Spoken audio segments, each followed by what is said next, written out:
Hey everyone, Dennis K here. Hey, sorry about this.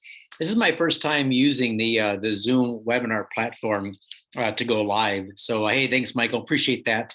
So what I was trying to do is I was trying to go live on my YouTube channel as well. So we're going to officially start here in about 8.5, 9 minutes. But in the meantime, just give me a minute. I'm going to see if I can go live so my YouTube viewers all have an opportunity to, they won't be able to see my screen like you guys will, but at least they'll be able to hear me and perhaps watch the video when I replay it. So let me just go here and see. All right. I can go live right here. Hang on a second.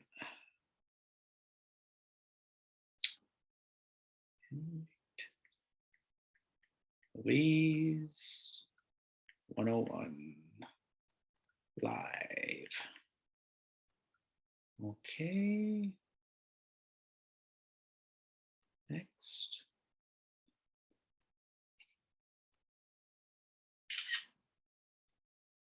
All right.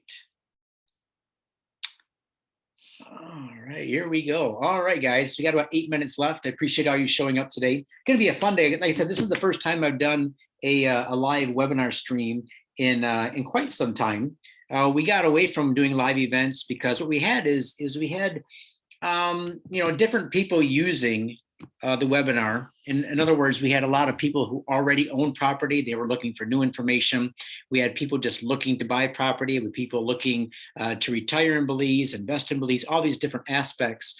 And so what I started to do is just to make videos that were more very specific to each type of client. For example, if someone wanted to retire in Belize, I would make videos just about retiring in Belize. If somebody wanted just to invest, I would make an investment video. If they're looking for beachfront, off-beach property, just all different things like that. But I really thought it'd be fun to get back to doing some live events because they can be so interactive. I can talk to you guys can ask questions, and I can really tailor them to who's on at any given time. All right, so right now we got 11 people on. Looks like more are going to be coming. So this is fantastic. We actually tapped out this particular platform only allows, I think it's 100 registrants, and that's all I wanted. We could have had 500 or 1,000, but anytime it gets over that, it just becomes too difficult to manage. So I thought, you know what, let's keep it with 100. If we have 100 registrants, maybe, I don't know, probably 40 or 50 will be on. The rest have to work and won't be able to get it till later, but that's all right. So yeah, there we go. Just give me a second to get set up here. All right. So guys, get your questions ready because I do have some information that of course, I'm going to be presenting that I prepared for you, but this is going to be very free flowing. There's going to be probably not going to be the smoothest webinar you've ever heard because it's just me talking. I don't over prepare for these, but I do prepare some points in detail because I know a lot of you guys are looking for some very specific information. You need certain questions answered in order for you to make your buying decision. And that's what I hope to provide here for you today. So what I'm going to do is go through some of the fundamentals of Belize. And even if you've already purchased in Belize or you already know these things, sometimes maybe you know it satisfies your comfort level, but you're not able to explain it well enough, maybe to a family member or friends of yours who are interested in Belize. Perhaps questions have been raised about, hey, have you ever thought about this? I've heard this about Belize, or I've heard that, maybe in a negative way. Maybe you felt very comfortable with the answer you received from myself or just in your research in general, but perhaps you haven't had an opportunity to really think about how you would explain it to someone. Maybe that's someone you want to invest with, or maybe a family member, a friend who you want to maybe have as your neighbor in Belize, right? So I'm going to go through some of the basics today, few of them in a new light, shed some new light and a couple of changes and updates for you. I'm going to be going through things such as buying real estate in Belize, why there's no MLS, and what we can do about that. I mean, actually how we can overcome that challenge of trying to evaluate different properties. So we're going to go through different things such as what parts of the country are drawing tourism, what parts are drawing more of the retirement crowd, how that's going to affect your buying decision depending on your own personal likes and taste, where you want to end up, but also financially, where it makes sense for you to invest financially. So we're going to talk about a lot of those things today. And then finally, towards the end of the webinar, I am going to present some brand new listings that I just got literally 45 minutes ago, and this was not planned. I went to Israel. I said, Israel, I'm going live in about an hour. What do you have in and around Secret Beach or other parts of the island that you feel is a good deal that I can present to my clients? So I'm going to be doing that. And I'm also going to be explaining some different things as regards financing. All right. So there are some very unique things about Belize when it comes to financing that let me just say it's going to help a lot of us who are investors to look at Belize in a completely new light. I know when I really realized this myself, I thought a lot differently about my own holdings and what I might be purchasing here additionally coming up in 2021. All right, so just give everybody a few more minutes to get on. It is just about 4 minutes to go. And we got some questions. Oh, good. So Nadine, happy to have you here. Michael Mitchell, appreciate that. Looks like we got a lot of people on today. Dino, good to see you. George, Heather, James. Hey, good to see you, James. Fantastic. I know you just got back from Belize. That's fantastic. John, Kim. All right, Kim, congratulations too on your little investments. I should say little. I'm like, your holdings in Belize. Owen, fantastic to have you back, Owen. Owen's a fantastic client of ours. Can't wait to see you, Owen. Steph and I are looking forward to getting together with you down in Belize here, hopefully in 2021. Rich, Robert, it looks like we have a lot of people on that have invested and or are looking for additional investments, and also a lot of you who are just starting the research. This is good. So we're going to have a nice mix here. Charles Roberts, fantastic. Appreciate that. Y'all, tell us where you're from too, if you would, in the chat box. Those of you, hey, Raul and Tahika, fantastic. Excellent. All the way from Ontario. Nice to see you guys on. Oh, New York City. I thought, all right. North Carolina. I don't know if you guys can see who's typing in the chat box like I can. San Antonio, Texas. Fantastic. Just got back from Belize, baby. All right, Rich, that's fantastic. Good. We're going to talk about that too. Charlotte, North Carolina, Oklahoma, Washington. Pete from St. Pete. Hey, Pete. Pete Garian. Hey, if anybody's looking for some real estate in, where do you sell, Pete? What, St. Petersburg? Nope. Yeah, Pete from St. Pete. Anybody looking for real estate in St. Pete, Florida? Definitely look up Peter Garian. Great guy. He'll take good care of you over there. Wade in Massachusetts, Kim in Pennsylvania. Fantastic. Oh, property management. Sorry, Pete. Property management. If anybody's looking for a good property manager in St. Pete's, Peter's your guy. So yeah, email me later on that. From the UK, fantastic. So we got people from all over the world. Wonderful. Let me just see, let's give everybody one more minute, because you know how it is. We're supposed to start right at 1 o'clock, but people start logging in, then their computer reboots, and then they can't figure out the Zoom link. So just please give everybody just a minute or two more. Russell Grooms from South Carolina. Good to see you on, Russ. This is going to be fun. So what I'm going to do when I start is I do have some things planned to talk to you about, but I also want to make sure that I answer your questions. So I have some slides.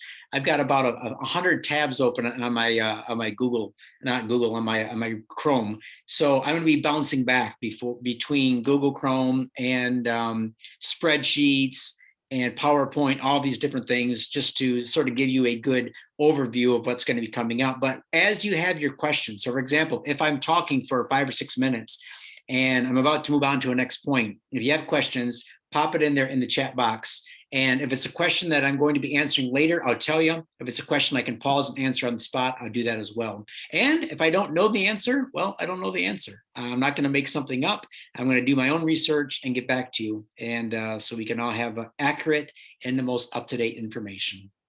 All right, Kevin and Patty from Arizona, White Mountains. Great to have you on. This is going to be fun. All right, so let's begin. It is 1 o'clock Eastern Standard Time. Welcome. My name is Dennis Kay with Belize Islands Real Estate. Most of you I have never met in person before, but I feel like you know you. A lot of you I've had on Zoom calls. You've bought me coffee. You've been watching my videos, so thank you very much for that.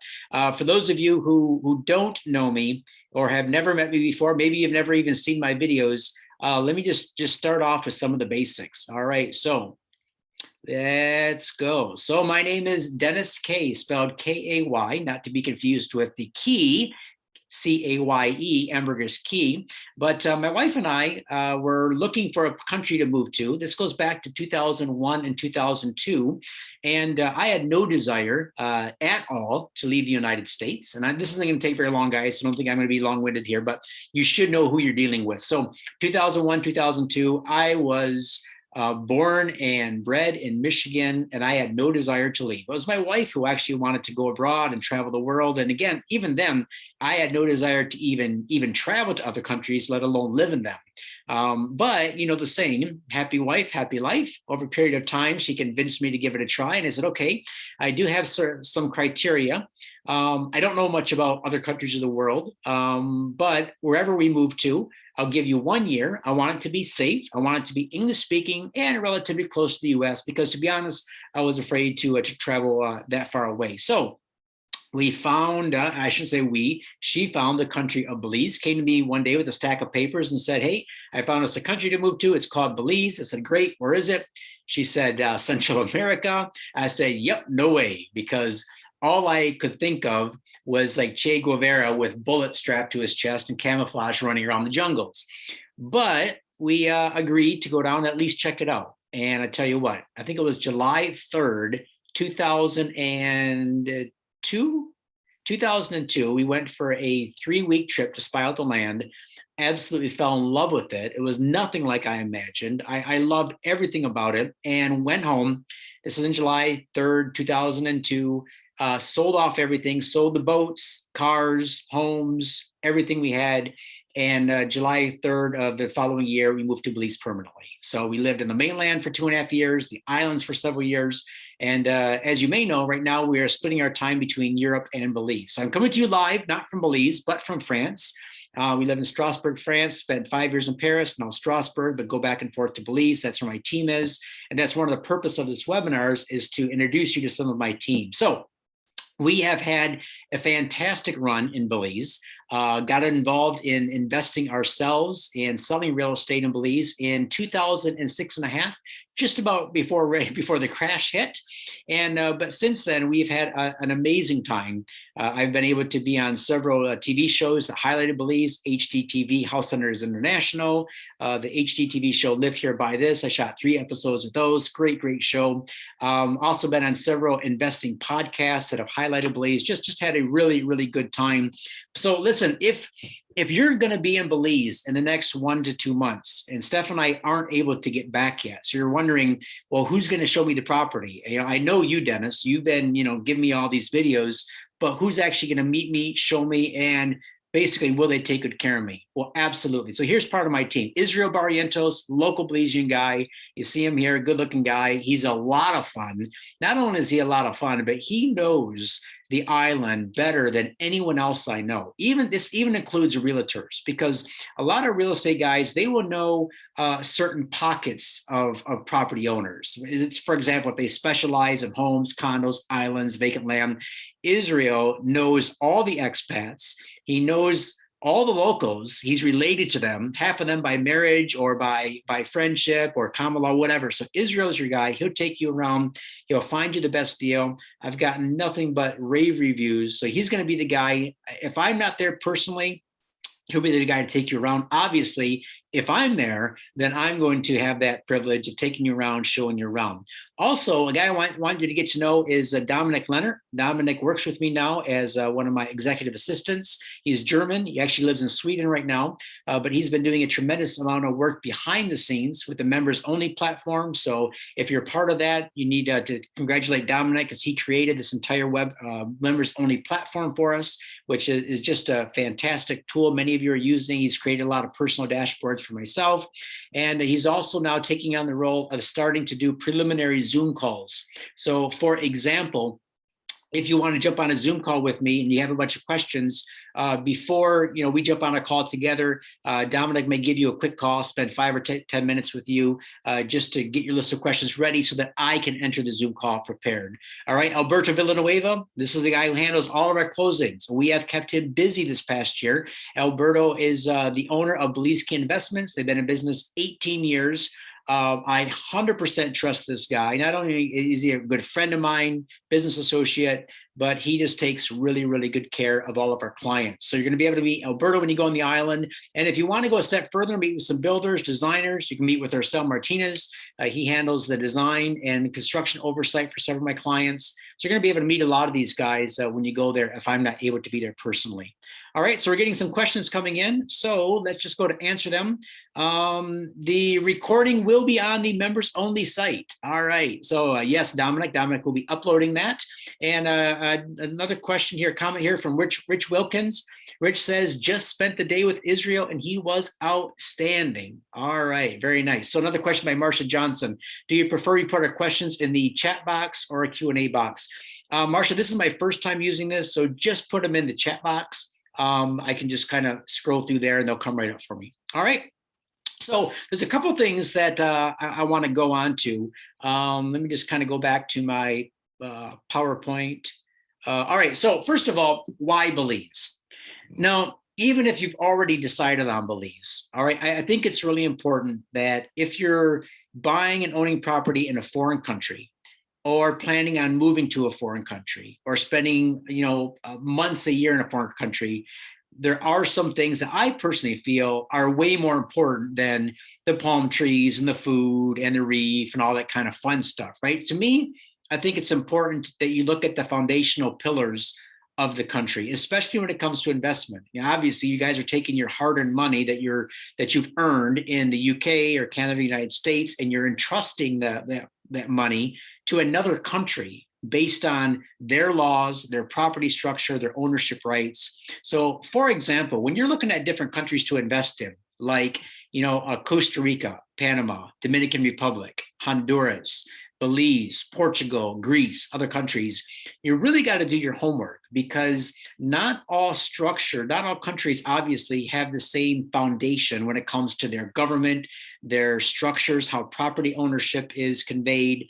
For example, let me just do a share screen here with you on the issue of what law structure the country actually has as its base. All right, so let me just pull up a quick website.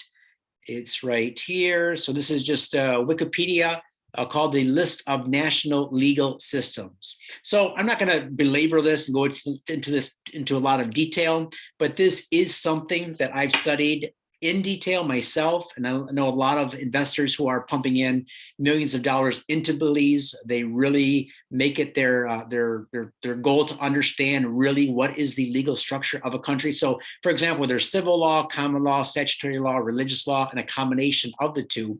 So when you look at some countries that might appeal to Americans and Canadians in moving to, you find that their structure is based on Napoleonic law or Germanic civil law. For example, here, countries such as Costa Rica, very popular with North Americans, right? So you have Dominican Republic, again, based on Napoleonic civil law. France, Napoleonic code. When it comes down to other countries, Honduras, the same thing. So we just mentioned 3 countries or 4 that are very popular with Americans wanting to move to retire and invest in those countries, but they have a completely different law structure and property structure than we're used to. Now, going to British common law or English common law, that's what the United States and Canada is based on. This is a law structure that we're really familiar with, whether we realize it or not, whether we can explain this in detail, what this means. But you see here, Belize is based on English common law, the same as the British Virgin Islands, the same as Canada, the United States, Ireland, other places, New Zealand. We have, just all of the countries that we're more familiar with are based on English common law. Now, what does that actually mean? It means that the way they structure their laws, even when it comes down to property ownership, the transfer of title, the guarantees and protections. So, for example, a Canadian or an American can come down to Belize, they can buy property, own property, they can own it in their own personal names, they can own it in a Belize Chapter 250, whatever, but they are guaranteed the same rights and protections for that ownership as a natural Belizean would, as a person who is born and raised in Belize, has a Belizean passport. So the government is not making any distinctions. This is a very different when it comes to property laws or structures, for example, in Mexico, which makes it, they make it easy to own property. We say own, but oftentimes it's just a 99-year lease. You don't actually own the property. You have to have a local be 51% owner of the company. There's a lot of things going on with that. Not saying that Mexico might not be a good investment, but if I'm buying something in a different country, I want to make sure that I can own it fully. All right. So that's one of the benefits that comes with Belize. That's one of the foundational pillars. Also, what I like is that English is the main language of the country. Now, you might speak other languages, so it might not be a problem for you to go to Ecuador or Honduras and deal with their system, but a lot of North Americans don't speak Spanish and don't speak another language. So for them, being able to come down to Belize and go into any doctor's office, any hospital, any bank, any lawyer's office, read any real estate agreement, right, and have all of that to be in English without having to be translated, there's just a huge benefit in my mind and a huge protection. Also, we see that the protected areas and the rights and protections that Belize has set up. So for example, a lot of people are asking, what is Belize doing to protect what it has? And in other words, is it going to be overgrown? Is it going to become something like a Cancun or Playa del Carmen? Is the progress that it's making, the development that we're seeing, going to get out of hand so that it ruins its natural beauty and the reason why people go there in the first place? All right, so that's a very legitimate question. So let me answer that by going to this website right here. So let me just go through a couple and find the one I'm looking for. Right here. All right, list of protected areas of Belize. So let me just, I'm just going to go through very quickly. I mean, a maximum of 2 minutes on this, but I encourage you, go to Wikipedia, look up this list of protected areas in Belize. Belize has set aside 26% of its landmass to be completely protected, either part of national parks, marine reserves, United Nations World Heritage Sites. You know, we have all these places. There are several, major national monuments in Belize, lots of nature reserves, wildlife sanctuaries, and a lot of those are around Ambergris Key. You know, the reason a lot of you are on today, you want to know more about Ambergris Key. But so when you look here, you have, let's go down to the marine reserves. So you have the Bacalar Chico Marine Reserve. That's on the northern part of Ambergris Key. That's 15,000 acres, right? You have the Keykalka Reserve. You have the Glover's Reef. You have Holchan, which is 3,500 acres. That's just off the east coast of Ambergris Key.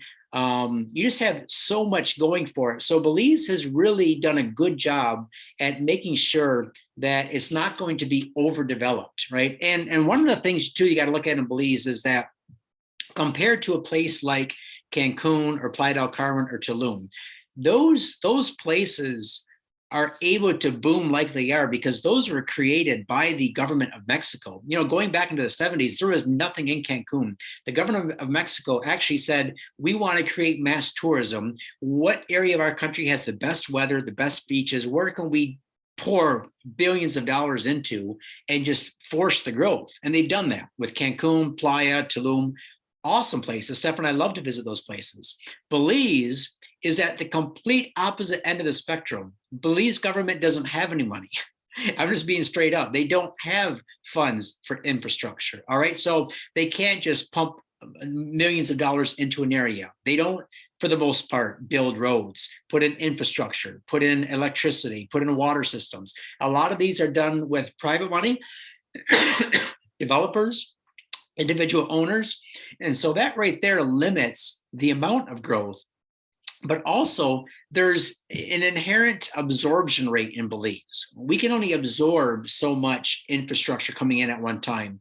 We can only absorb so many properties transferring hands, right? Everything kind of has to go through at the pace that Belize allows for, including building.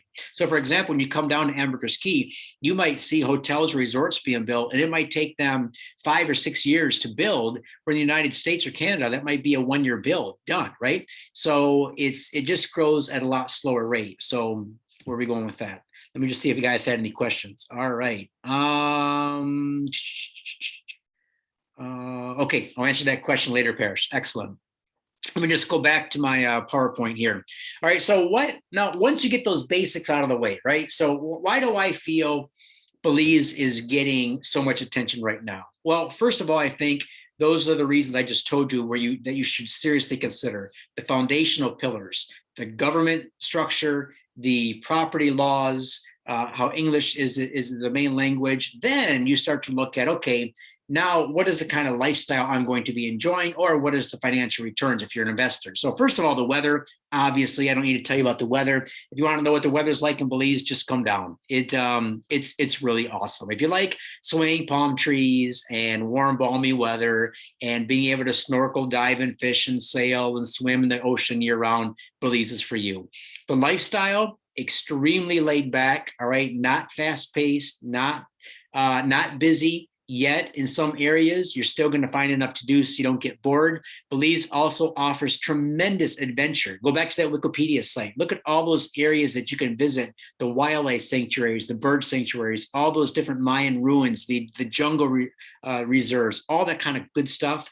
There's just so much adventure happening in Belize. And also, people are coming down to Belize basically to escape. Let's just be honest, 2020 has been quite the year, and we are seeing a lot of migration and immigration take place within the United States and Canada, but also going abroad. So for example, here's just some teaser pictures. These are pictures of Ambergris Key. If you can see yourself here, that's why you're probably watching this webinar today.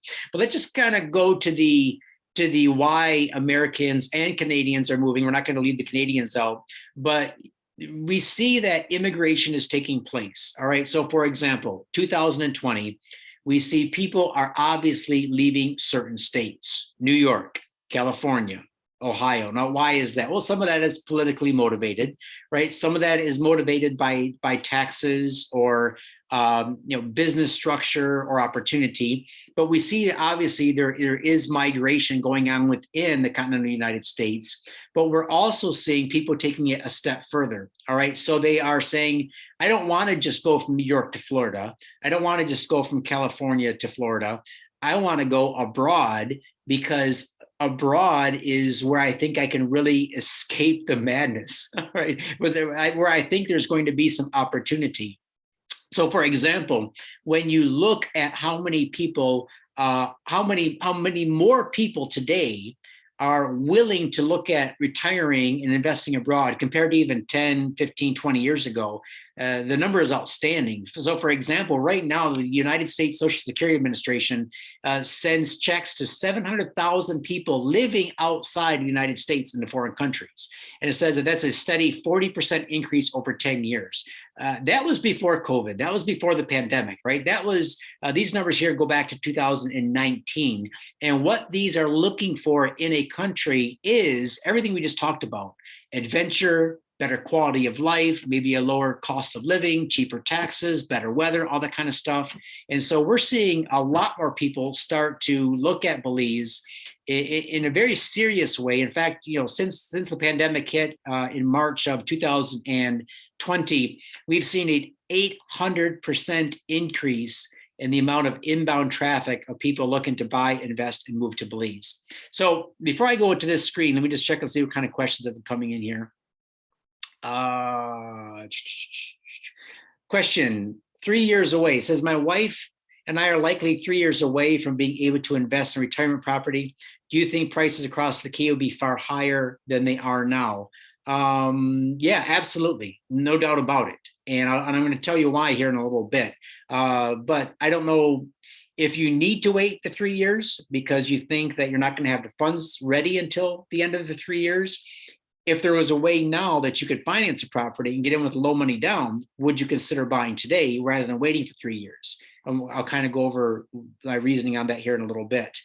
Kim, does having a Chapter 250 owning property in Belize change the 50-week requirement for residency? No, it doesn't. In fact, I'll go into that a little later as well.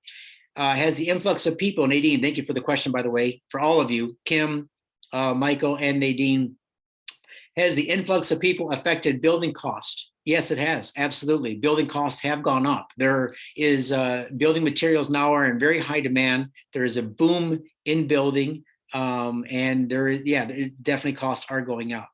Do you see many people taking home equity loans to buy property? Yes, I do. In fact, that's one of the great things about living in the US and Canada is if your house has some equity in it, you can pull the equity out, put it into Belize, and either, at least get in on the ground floor now with your land, if not being able to finance your condo or home or your ultimate retirement property. But that is a very good question.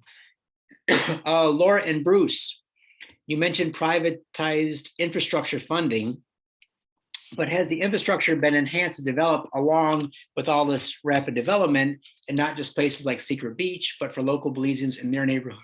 Man, one second.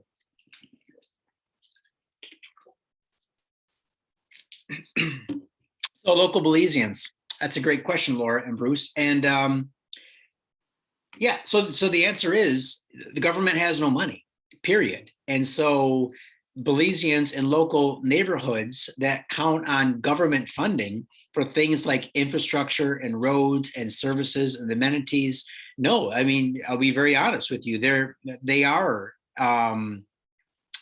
don't get access to a lot of that. Property taxes in Belize are very low. Everybody loves this point. Oh, I love paying next to nothing in property taxes in Belize. Well, guess what? Low property taxes for everyone means the government doesn't have much money, right? How do you fund things like infrastructure and roads if it doesn't come from some sort of taxes? In Belize, the income taxes are extremely low, right? And so if you have low income taxes, low property taxes, no capital gains taxes, everything that makes us North Americans go, wow, this is awesome for us, right? Well, it's not so good for putting in infrastructure and things into local neighborhoods. So we can talk about that later, but that's a great question. Question from Raul, do you have an insider that can help get us a lump sum from our pension fund? Yeah, so we can talk about that a little bit later. Raul, I imagine you're talking about your self-directed 401k or your 401b. We can talk about those as well.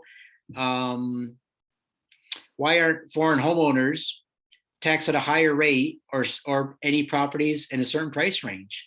Yeah, that's a great question, Laura. So when I'm talking about lower property taxes, this is the thing in Belize. They're not going to tax me more than they are local Belizeans. So as an example, let's say I own a beachfront house on the south side of Ambergris Key. My house is worth $500,000, and next to me is a Belizean who inherited that property from maybe their parents or grandparents, and they were able to build a home, and their house is also valued at $500,000.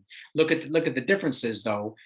We both get taxed the exact same. Right? It's not fair to me to pay higher just because I'm an American and have the Belizean pay less, right? So that's one thing in Belize is everybody is taxed the same. Now, where the government does make a good amount of money is through their stamp tax. So for example, if a foreigner buys property, he normally pays an 8% stamp tax. I say normally because it really depends on the property that they're buying, how it's titled, how it's structured. But normally we can count on 8%.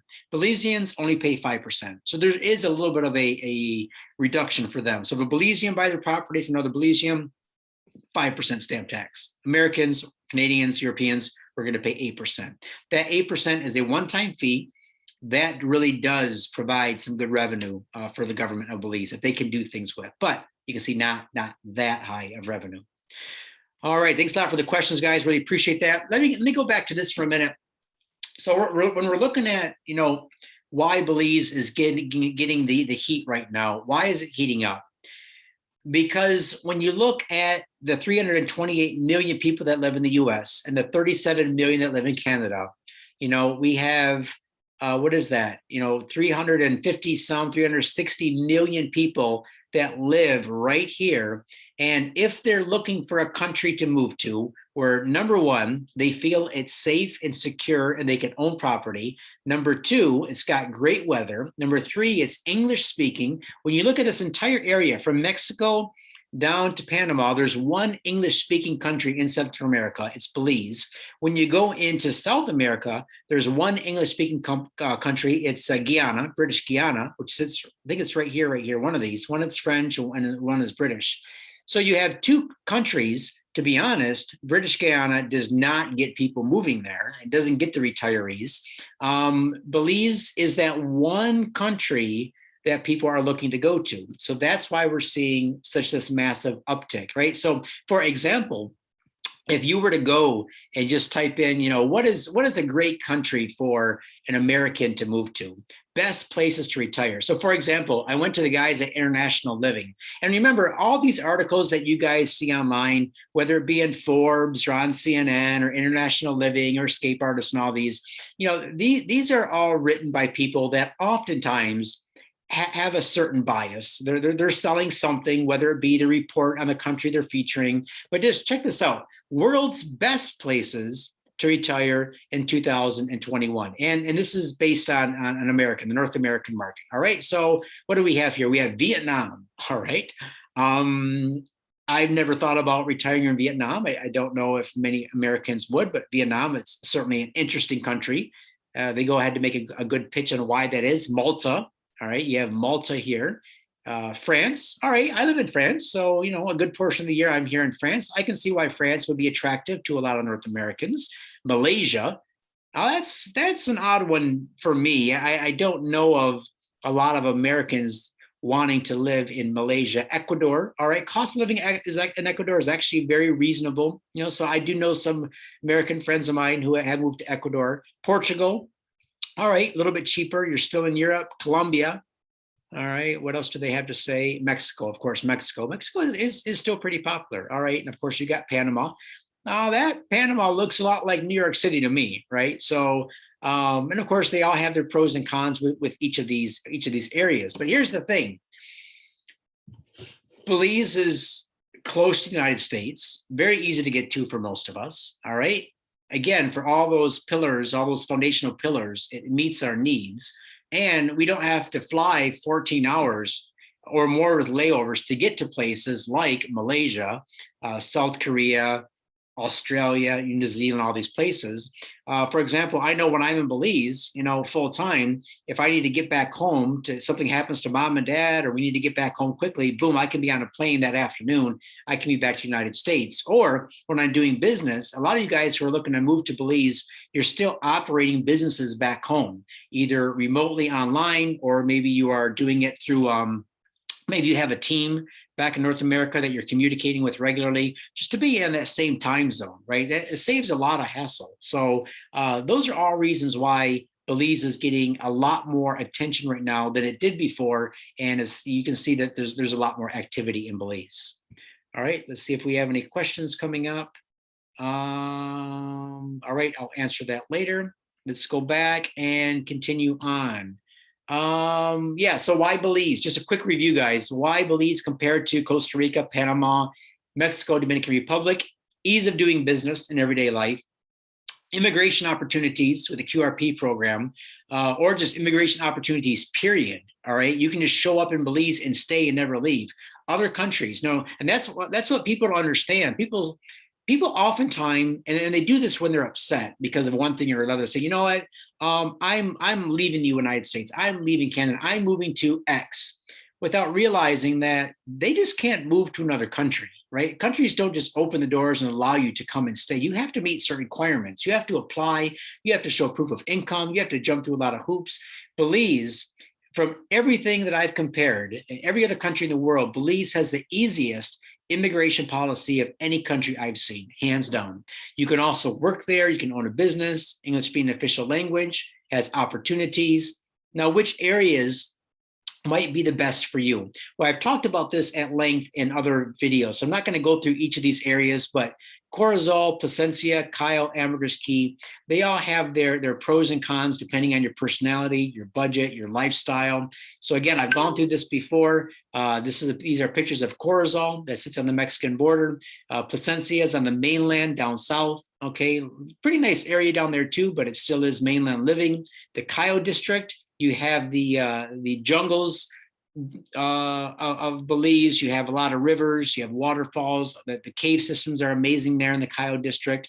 Kikaker is Ambergris Key's sister island, also a nice little island to live on. Very quiet, very small, beautiful, beautiful place. And then finally, Ambergris Key, which is the island that many of you are looking at. And so for the rest of this webinar, I kind of want to dig into some questions that have been coming up lately regarding Ambergris Key and how it's different than other parts of Belize, why that is, and some things that we just may not have thought about before. So before I do that, let me go back so I can see we got some questions coming in, and then we'll just start to go through this little list here. So let's see. Oh man, you guys are popping the questions. All right. Could you summarize the pros and cons of each area, Nadine? I will. I promise you I will. We're pricing on goods and goods. Okay. All right. So listen, you guys got a lot of questions. I'm going to answer them all.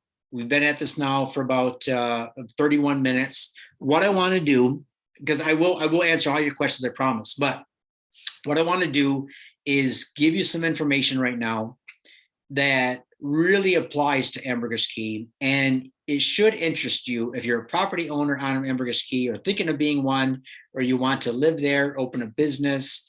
And I'm going to start with this. Okay, so first of all, this question about no MLS in Belize.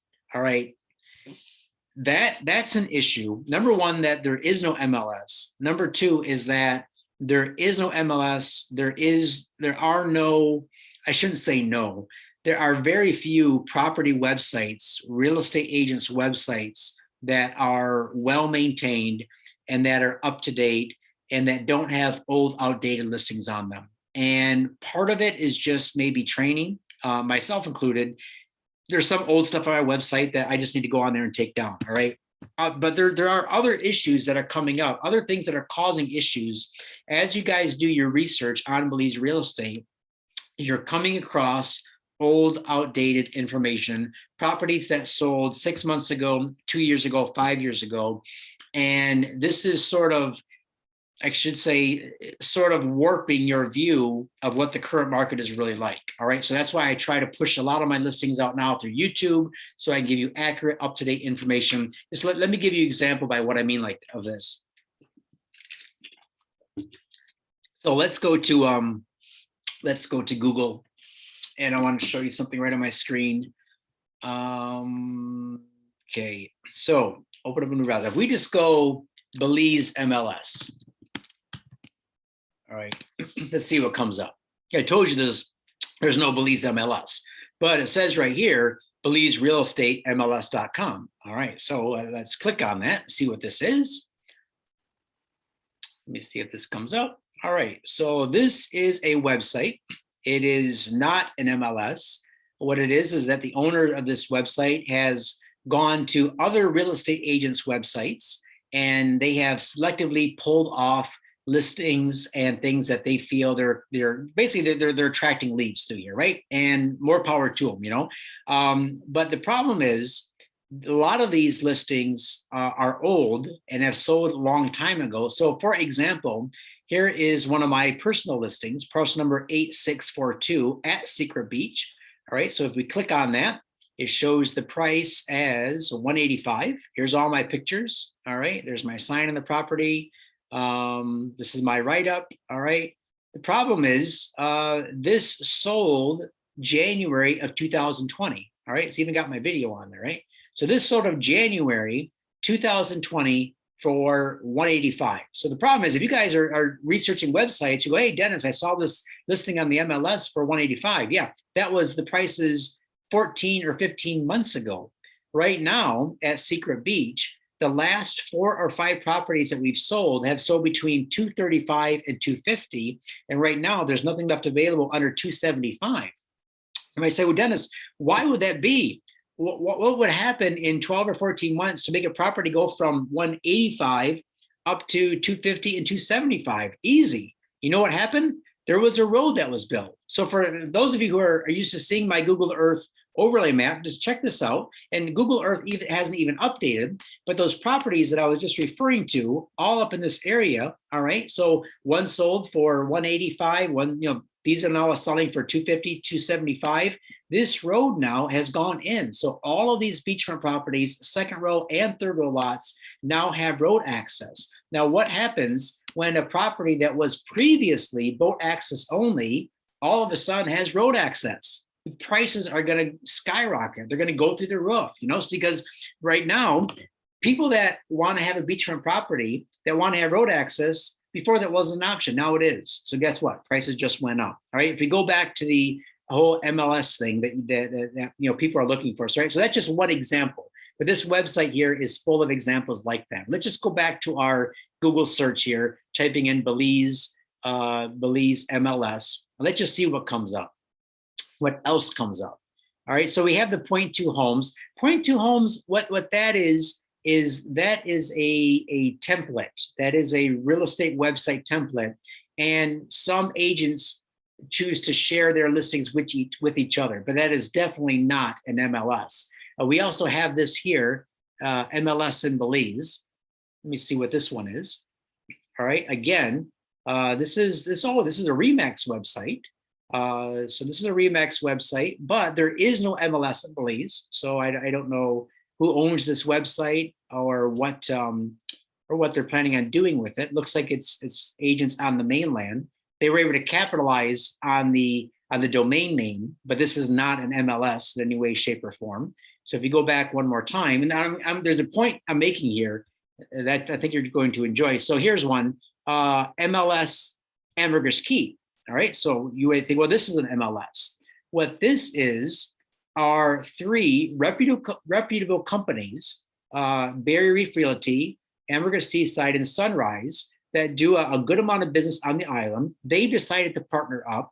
And so you'll find listings from all three of these reputable real estate companies on Ambergris Key. And if you go, and they keep the site up.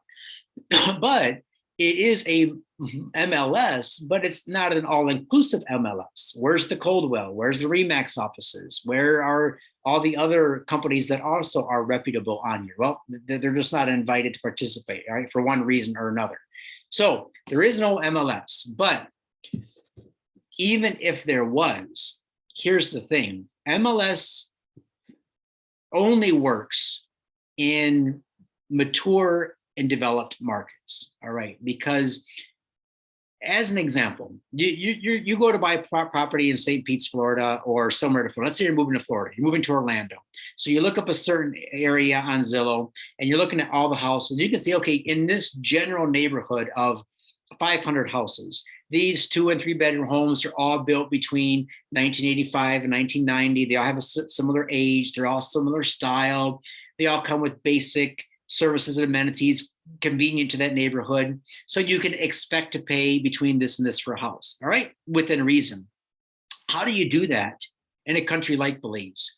We don't have 2 homes side by side that even are the same size or even built out of the same materials, or even, you know, there is no gated communities in Belize. You know, a house could be built 20 years ago or 2 months ago. So when you're looking at property in Belize, you might think, well, geez, Dennis, you know, how do I know I'm paying fair market value? How do I know I'm not getting ripped off? How do I know I'm not overpaying? Just look at the websites. Do you think you're overpaying for a lot of Secret Beach for $275,000? Do you really think that it's overpriced? Well, if you do, then just compare to what else has been selling around there. What can you get a property for on the southeast side or the northeast side, or maybe off grid, you know, somewhere down by Laguna Estates? So the thing is, what I'm telling people, there is no MLS, but just look at what is selling and just know that if you're working with someone reputable that does a lot of this, they make it their business.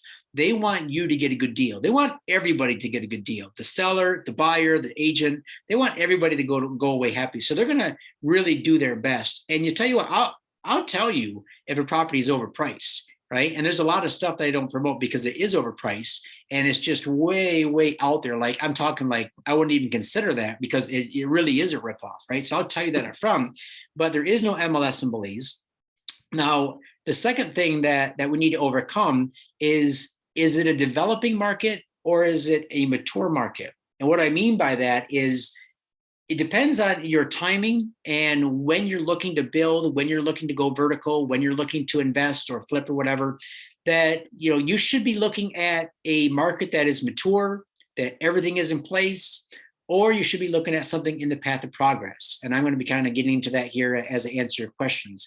But again, watch out for the old, outdated, and inaccurate info on the internet. Realize that right now, Belize is seeing a huge supply and demand issue.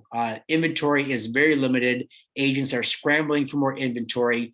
And once I come back from answering a few of your questions, I want to talk about the issue of financing and why that's very interesting for those of you who are investing in Belize right now. All right, so let me take a drink of water. And if you got questions, pop them in the chat box and we'll go from there. All right. Okay. Any questions on what we've covered so far regarding MLSs, regarding property values? Okay, very good. All right. So the issue of financing. A lot of questions coming in right now, and a lot of people that I'm getting on Zoom calls with are saying, Dennis, prices where I live for homes are going through the roof. They are insane. Almost everybody I talk to in the US and Canada is experiencing this. There's a shortage of homes. There's multiple offers coming in on homes. As soon as something is listed, within 3 or 4 hours, there's 10 offers on it above asking price. And so you might be thinking, well, why is that able to take place? Number one is that people are able to go to a bank in the United States, put 20% down, get a loan for 4.5%, 5.5%, maybe even less than that. But they're able to do that and finance that house for 30 years. All right. And there might be multiple lenders, multiple banks that you could work with, right? So for example, if I see a house in the US, I want to buy the house, I write an offer, boom, I can go to several banks, get the loan. I know it's going to close in 30 days because it works like clockwork, right? This is something that they do this. The machine that exists for the sale of real estate in the United States is just massive. And the banks know what to do in the case of a default. And they do as much as they can to protect themselves with credit checks and everything else. But at the end of the day, if the bank takes back a certain amount of homes, they have a system for moving those homes off the books so that the banks don't get in trouble. All right. In Belize, it is completely different. All right. So first of all, in 15 years of selling real estate in Belize, I've had exactly 2 clients use bank financing in 15 years. Most sales are cash sales, or we look for someone that's offer seller financing. Now, why is that?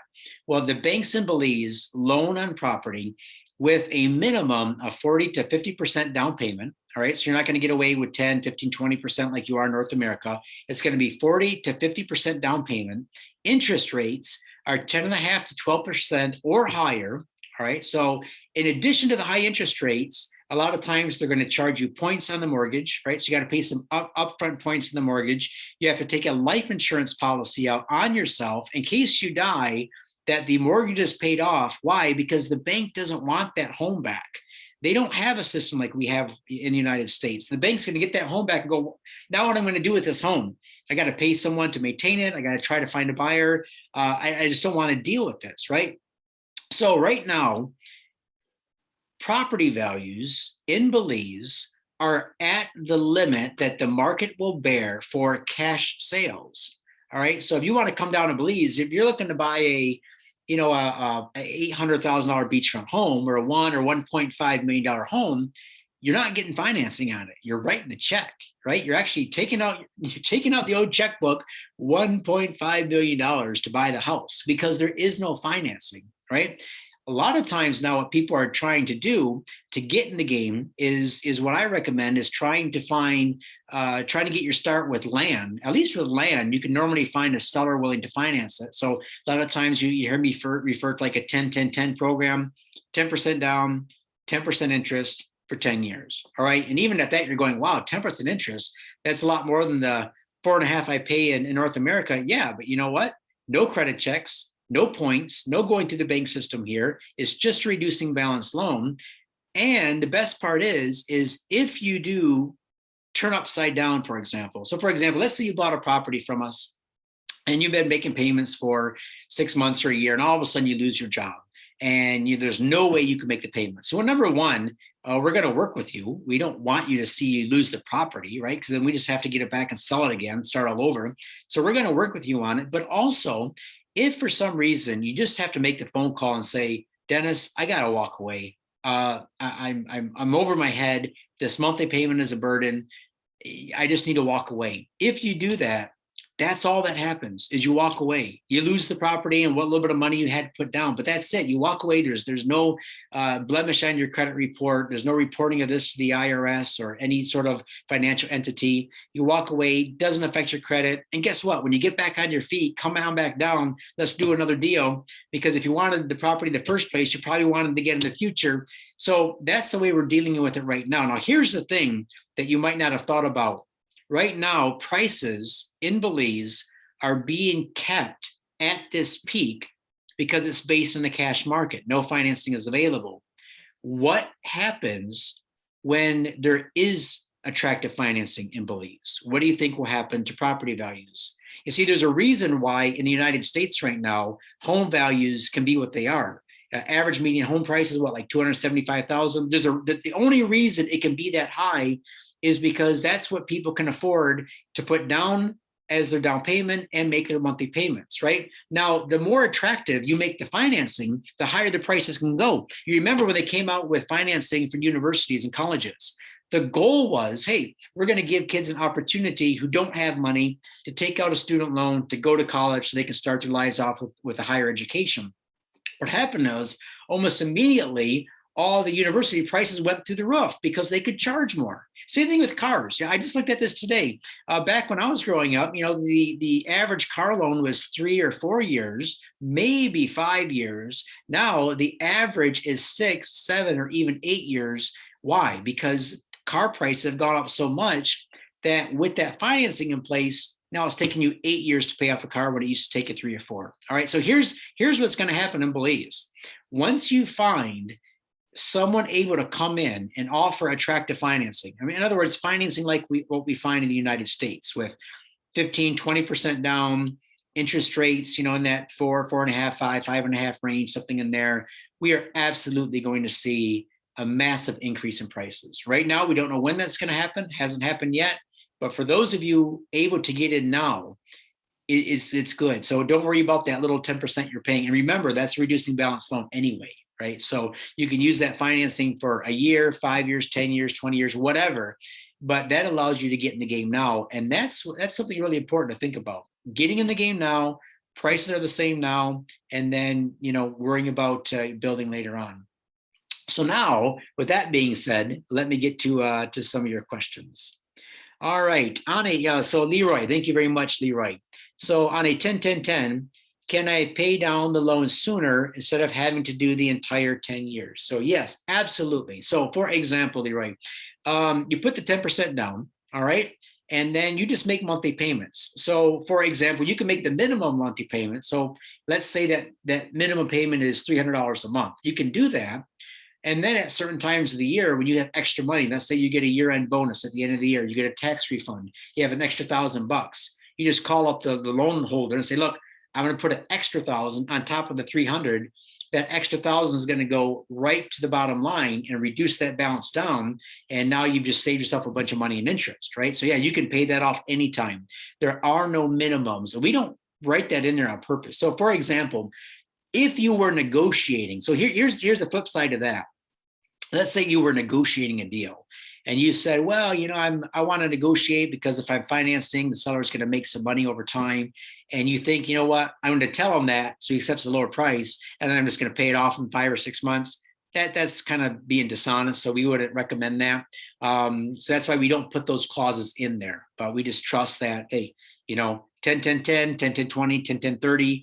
10% is typical being put down because typically the agent fees in Belize are 10%. So that allows the agent to be made whole. He goes his happy way, and then the seller just takes over from there and starts receiving the monthly payments from the buyers. So I have a question here from Laura and Bruce.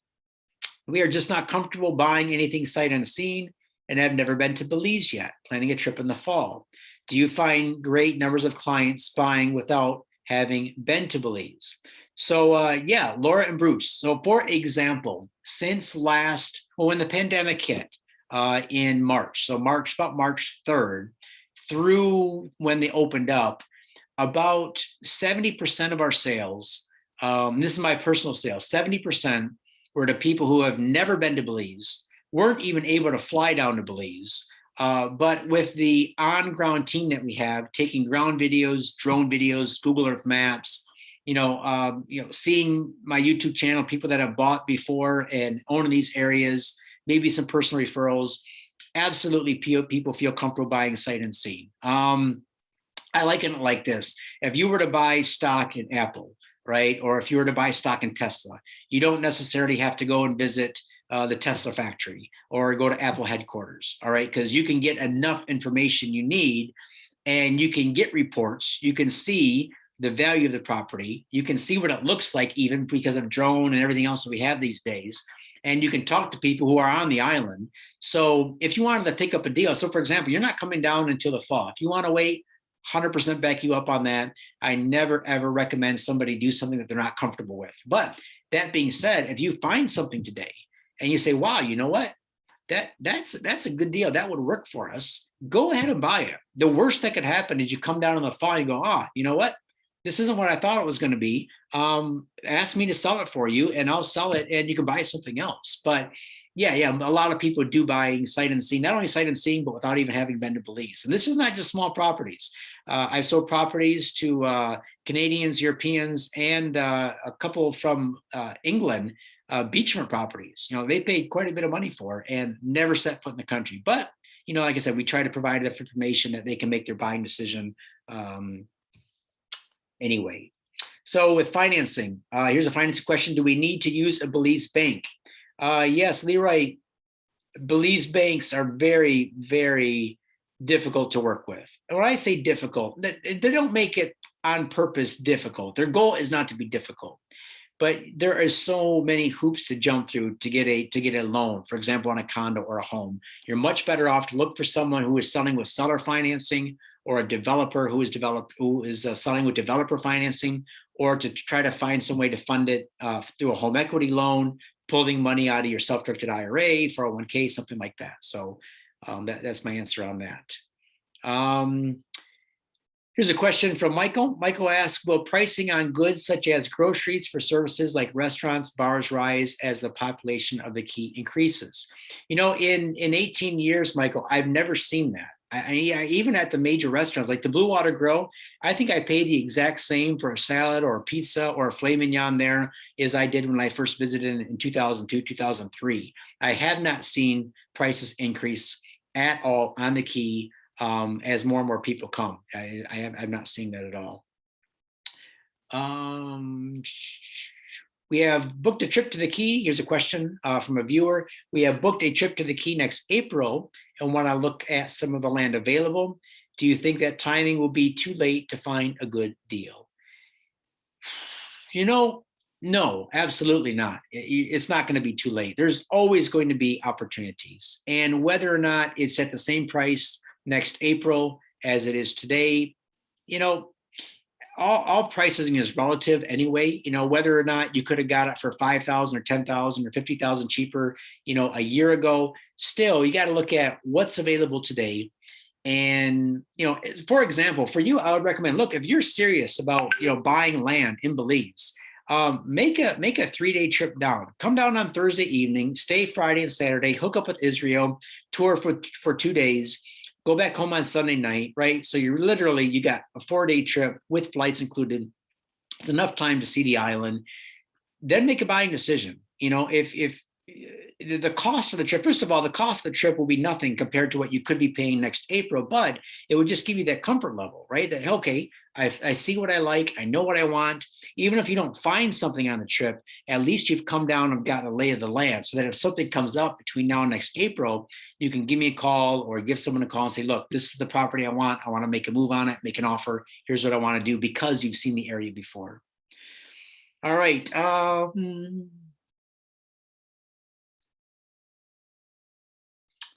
Okay, don't answer. I don't understand that question. I have to get with you on that later. A couple more questions. Dead serious. Okay, so here's a question from Wayne. Good to see you, Wayne. Thanks a lot for joining us today. Appreciate that. So Wayne Walters says, if a person is flipping land, what associated cost should they be aware of when selling?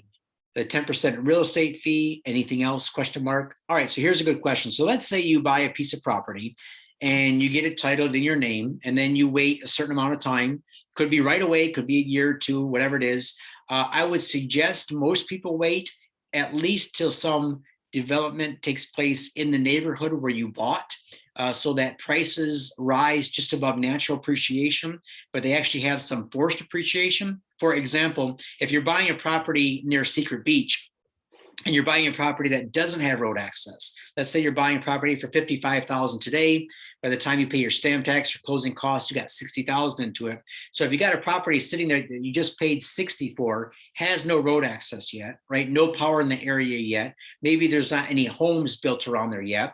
If you just wait for one thing to happen that makes this property now bump up to the next level, what could that be? Could be a road coming in close to it or nearby it. Could be somebody building a home on an adjacent lot. A big one could be power coming in. That is now going to give that property a huge boost. All right. Put it back on the market. Let's say you put it back on the market for $70,000, $75,000, $80,000.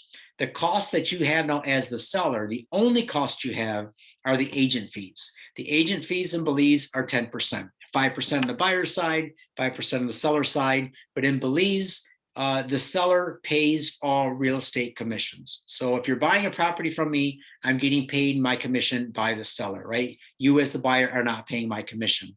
The seller pays commission. And you're saying, oh my goodness, 10%. You know what? It is 10%. We don't have the volume that you do in the United States and Canada. So in the United States and Canada, it might be 5 or 6%. But guess what? You guys are selling multiple homes a month in Belize.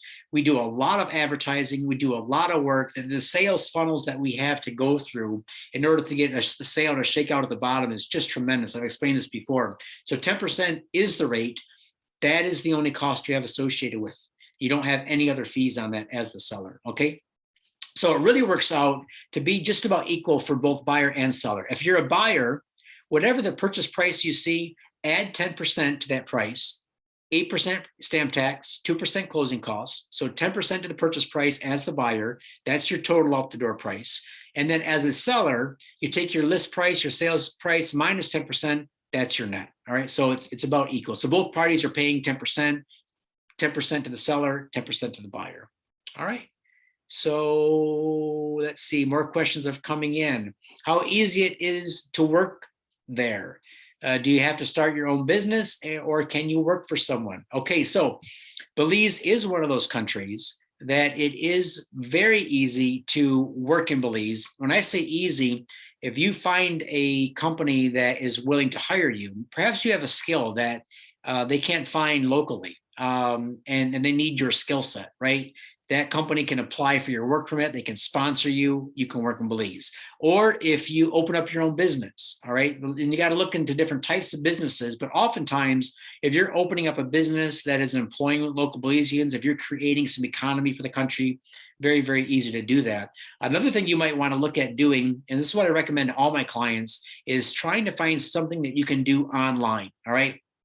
Something you can do as, coaching, counseling, consulting, web design, teaching English online, whatever it might be. Try to do something online so that you're not counting on earning Belizean dollars. Try to earn US, Canadian, euros, British pounds. Try to get your income coming in from other countries that you can sit on your computer, watch the sunrise in Belize and listen to the birds sing as you're making money. That's the best way to go, right? So to try to make it about living in Belize, that is probably the number one challenge that my clients are having, especially if they're not retirees, if they're younger, where they need some income. So if you're moving down, you're younger, you still want to work, you're able to work, maybe you need to work, you need to make some extra money to fund your life in Belize. That is a challenge to come down to Belize because you're not able to take jobs away from local Belizeans. You wouldn't want to do that for one, but also the pay scale is much lower, and it's just very difficult, right? So if you want to open up something like a cafe, restaurant that's going to generate a lot of revenue in good areas, up and coming areas that gets a lot of traffic, that's your best bet, or just try to do something online.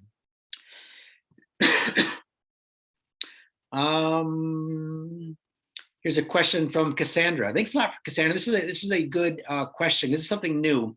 Cassandra says, we can't find any information on the Belize investment residency program. I understand it's an investment of $250,000 US. Is that on one land purchase or an overall investment, certain period of time? Cassandra, I'm with you. All right. So I am an investor in Belize, and I've invested a lot more than that. And I can't get a straight answer. It's something new.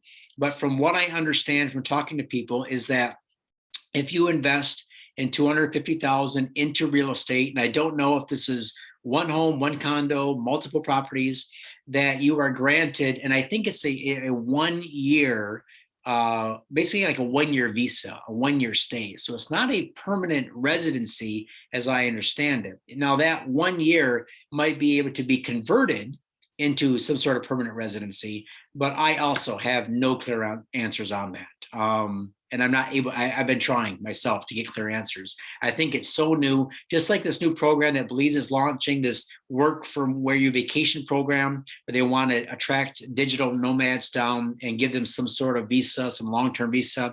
That's all in the works. Right now, it's not been detailed as far as exactly how the program will work, but that is something that the Belize government is mindful of, is attracting people that have online businesses. They want to promote this, just like other countries do, like Georgia and Estonia, and I think it's Barbados, some of the other countries. They're actually, putting out the word that, hey, we want you to come. We want you to work online because you're going to spend your rent money here. You're going to buy property. You're going to, spend your money at all of our restaurants and everything. So this is the way I think Belize is going to try to attract a younger crowd, in addition to the QRP program, which has been in place now for several years.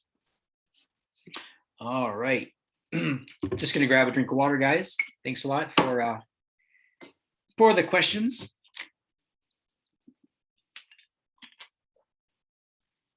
Here is a question from Patty. Patty says, are there public boat ramps on island for people who have to store their boat on their property and not in the water? So there are a couple of different areas that you can launch a boat. It is not as popular in Belize to have public boat ramps like we have in North America, but there are boat ramps for smaller boats. A lot of times people have their boats hauled out at the main marina in Belize, or excuse me, on Ambergris Key. So for example, if you're only on island 2 or 3 months a year, and when you leave, you want your boat hauled out and put on dry dock, you would just take it to the local marina. They would do that for you. A lot of people don't have boats on trailers like we have. There are some, but very, very few.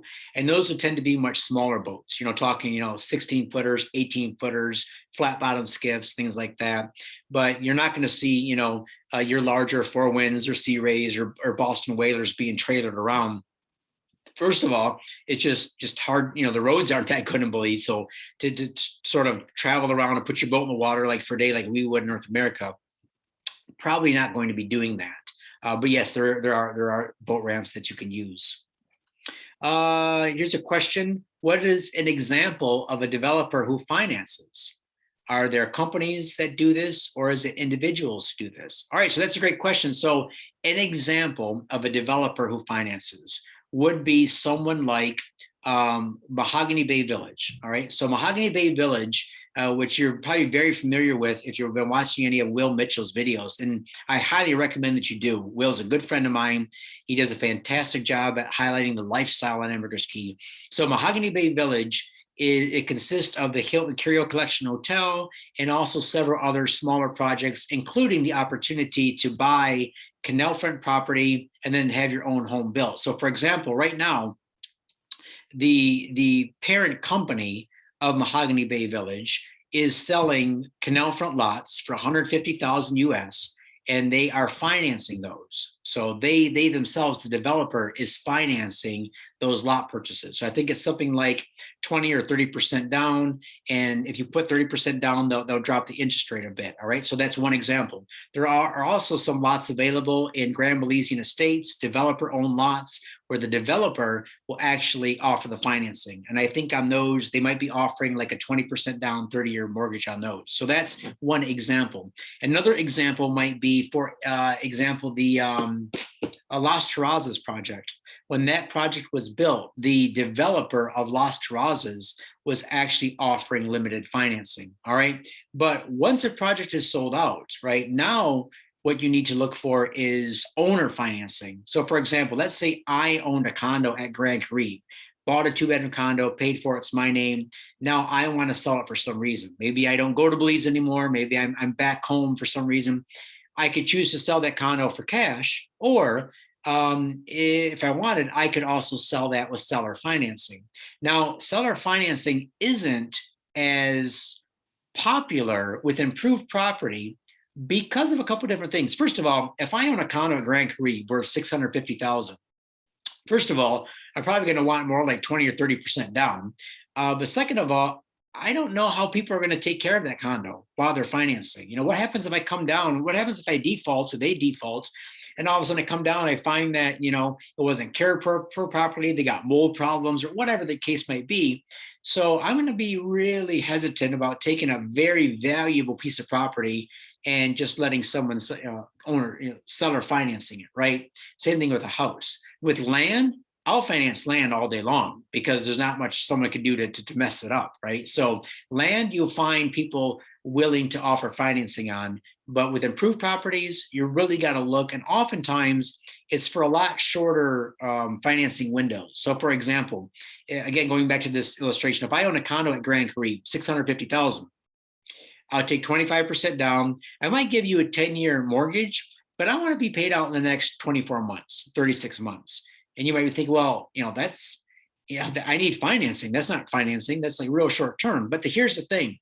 A lot of you guys looking to buy property in Belize have plans to sell your primary residence in the next year, 2 or 3 years, right? Or they are planning on inheriting a property, or maybe they have a secondary property that they own that they're going to be selling. So they can say, okay, I'll buy this condo for $650,000. I'll put down 25% now, knowing that in 24 months, I'm going to get this large chunk of money in, I'll be able to pay it off and everything's good. So you can normally structure deals like that, but you're going to be hard pressed to find condos or homes for sale that are 10, 15, 20-year mortgages. They just really don't exist. All right, here's a question. Question from Jeff and Heidi. Hey guys, nice to have you on today. Jeff and Heidi are great investors of ours. So they asked the question, when buying land and flipping, having Belize Key Investments, Alberto and staff hold the land titles while you're offering financing, what or how does Belize Key Investments let you know they received your land title? Are there any websites you can use to look up your land ownership once land title is official? Okay, so very good. So the question is, as I understand it, Jeff and Heidi, is if you're buying a property in Belize and you're using Alberto for your closing, when will you be informed that your actual physical title has gotten back to them from the lands department? So here's the process on that. When you buy a property in Belize, there is a pretty long closing process, especially compared to North America. So in Belize, it typically takes 60 up to 90 days to close a property. What happens during that time is on day one, the contract is turned into the closing company. So the buyer and seller both agreed, here's the price, here's the terms. That goes into Alberto's office. Now what happens is Alberto and his team, they start to collect due diligence from the buyer and seller. So copies of utility bills, copies of passports, other forms that need to be filled out. And then, as we get closer to doing the closing, there's closing statements that are signed off on, there's last minute due diligence. And then when you get an email from Alberto and his team saying, this deal is closed, congratulations, what that means is that entire package of information has been now registered with the lands department in Belmopan with the government of Belize. They get a number, an L letter of registration number. And that number, once you have that number, that means that your closing now has been registered with the lands department. Now, what does that mean? You are the legal owner of the property.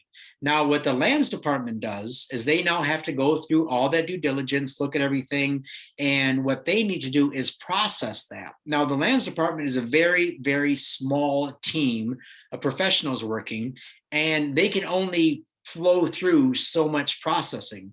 Now, Alberto and his team they can keep sending the paperwork to the lands department. The lands department eventually is just going to have stacks and stacks of processing to do, but the property is yours, right? So as soon as that is turned in, the property is yours. It might take 4 months, 6 months, or 9 months for you to get the physical title, but the property is your property. All right. So just because you don't have physical title. Now, if you want to check on this yourself, just ask Alberto and his team for the LHS number. You can call Belmopan, Lands Department, say, hey, please check on the statuses for me. They'll tell you. There's no website that you can look that up on, but they'll tell you where it's at in the process. But once Alberto's office gets the physical title back, they'll call you. They'll say, hey, look, do you want us to hang on to your title? Do you want it FedExed? How do you want us to handle this? Because that title is very important. That's your original title. But you've been the legal owner as soon as that package was registered with the Lands Department. All right, did that answer your question there? Let's see. Yep, there you go. Okay. Charles Roberts, thanks for the question, Charles. Are there any plans in the future to allow property owners the ability to pay their property taxes online? It seems like a simple thing, right, Charles? Belize, yeah, it's amazing because Belize needs money, right? So the San Pedro Town Council needs money. And I'll just be honest, they do a horrible job at collecting taxes, all right? There's some people that haven't paid taxes in 5 to 10 years.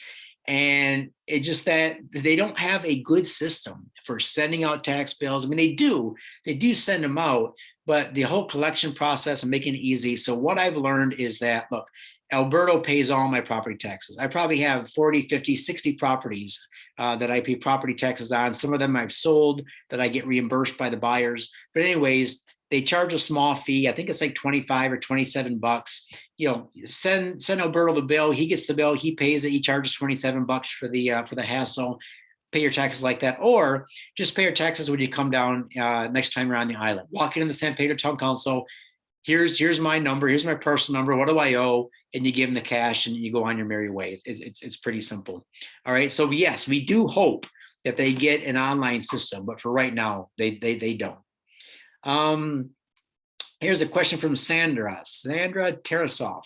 When buying waterfront or an island, are you able to build a pier and or structure over the water? All right, this is a great question, Sandra. So the laws and regulations on pier building are managed by the local municipality. So for example, right now, on the island of Ambergris Key, the San Pedro Town Council is the one that issues pier permits.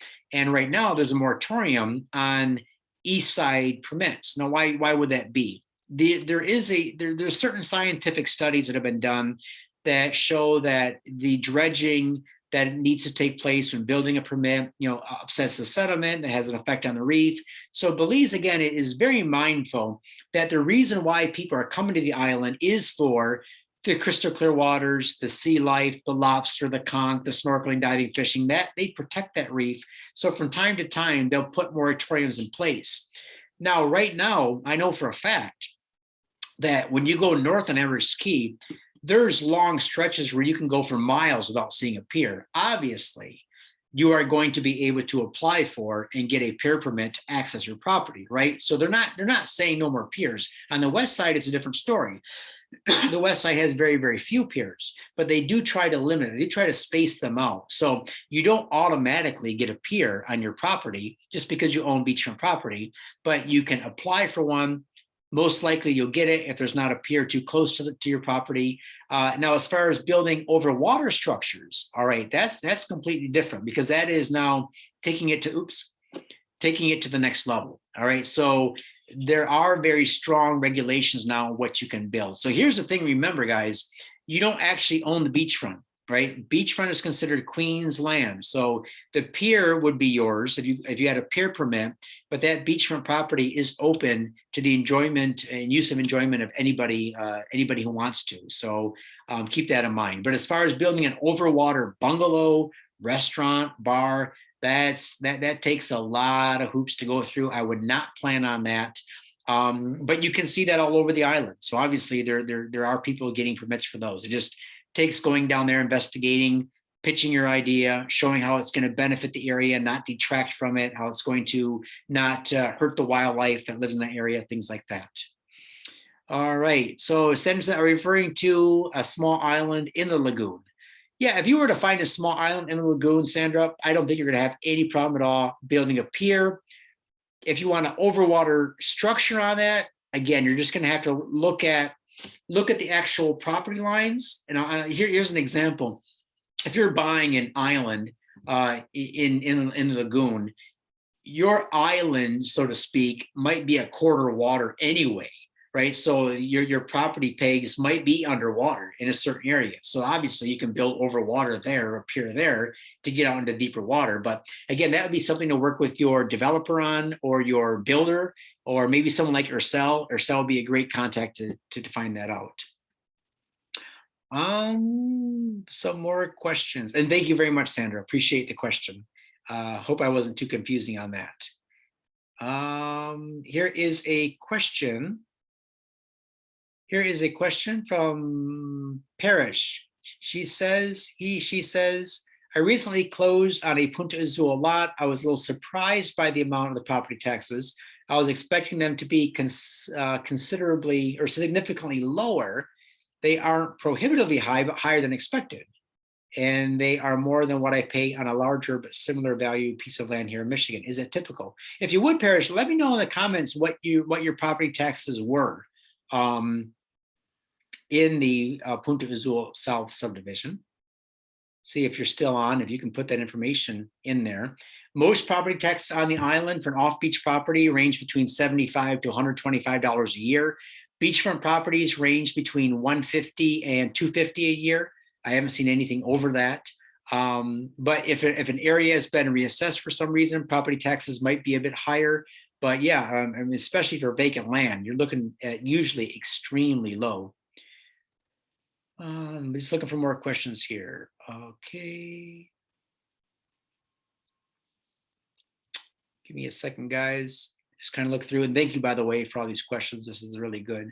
It was either 225 or 250 for a third row lot. So question on that, was that US or Belize dollar prices? So the invoice that you got from the San Pedro Town Council, take a look and see if it's an invoice from the San Pedro Town Council, that's Belize dollars. It wouldn't surprise me if that area has been reevaluated and your property taxes were 225 or 250. That would make sense for me on that. Yeah, more than maybe what they have been in the past, but certainly reasonable. But yeah, let me know if that's Belize dollars or US dollars on that when you get a chance. So let me just kind of go back and just to kind of close out a few things that I wanted to talk about, because I said that I wanted to give you some examples of some properties that we had available. So let me just do that now, and then we'll go back to answering some questions. So these beaches came in from Israel today. So this is Secret Beach area down here. This is Pirates Bar. This is Paradise Bar. This is Casanova Cabanas that sits right here. So this is the road that comes up now to access all these properties. So what we have is a second row lot, 65 feet wide of width by 200 feet deep. So it's like a double lot, and it is priced at, see, 165,000. All right. So it has a direct beach access road right here. So it has road access. It's a double lot, again, 65 by 200, 165,000. We also have this 1.3 acre parcel right here.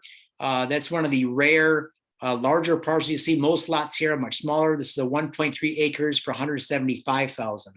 All right, we also have these properties here. There's 4 properties, 2 on this side of the road, 2 on this side. Their parcels number 8317, 8318, 19, and 20. These are going for 55,000 a lot each.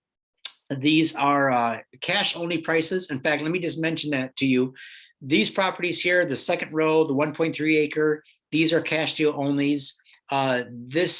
These 4 lots here at 55 apiece, those are cash deal onlys. And there are some lots though that do come with seller financing. And let me just show you where these are. One is not too far from Secret Beach. We'll just pull up the Google Earth overlay map. By the way, these 2 lots here did sell. Those are now under contract, so congratulations on the sale of those. This lot here is under contract, so we congratulate those owners. But let me just go back to the Secret Beach area. So this is Secret Beach, where the road dead ends. We have a lot right here. It is parcel number 7224. It does come with financing, 10-10-10 program. And from there to Secret Beach, it is probably, I don't know, half mile, 0.41 miles. All right, so a lot of you guys have been asking me about properties that come with seller financing. This is one of them, 0.41 miles to Secret Beach, and it's $35,000 with 10-10-10 financing. What I also have are 2 lots in the Paul Maya Woods subdivision. I think it's this lot here and this lot here. They're not side by sides, but they are 2 individual lots. Those are also $35,000 a piece with a 10-10-10 financing program. And from these lots here over to Secret Beach, you're looking at 1 mile, so 1.02 miles. All right, so those are a couple of deals I wanted to tell you about today. Let's just go back to some questions. All right. Yeah, so send me the Parrish, send me the closing statement, and I'll take a look at it for you, and then we'll go from there. All right, appreciate that. Let me go back to my share screen. And I know I'm going kind of long here, guys. It's been going an hour and 20 minutes. So hoping not boring you. Let me just kind of get to some other information.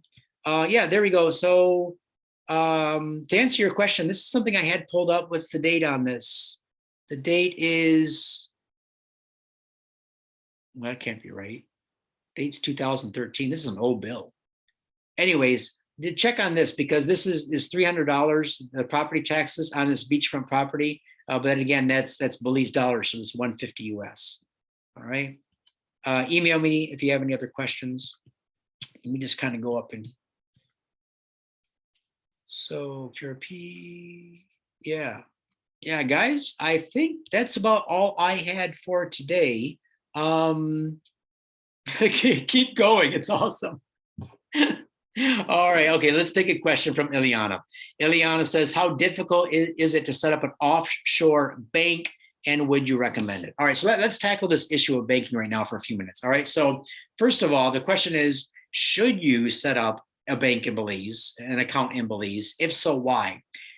First of all, if you're only buying property in Belize, let's say you're buying your land now, or you build a house and you're not living there, then there's no need to get a local dollar Belize account. Now, if you come down, like the couple I had on a Zoom call today, they're actually moving to Belize. They got a couple kids. They're going to live in Belize full time.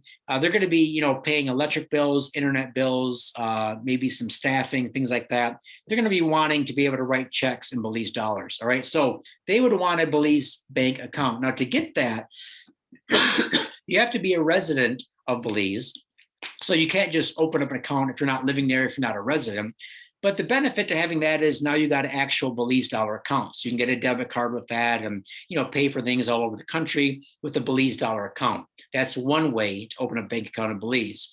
The other way to open up a bank account would be go to a true offshore account. All right. So this isn't necessarily a Belize bank, although the bank physically exists in Belize.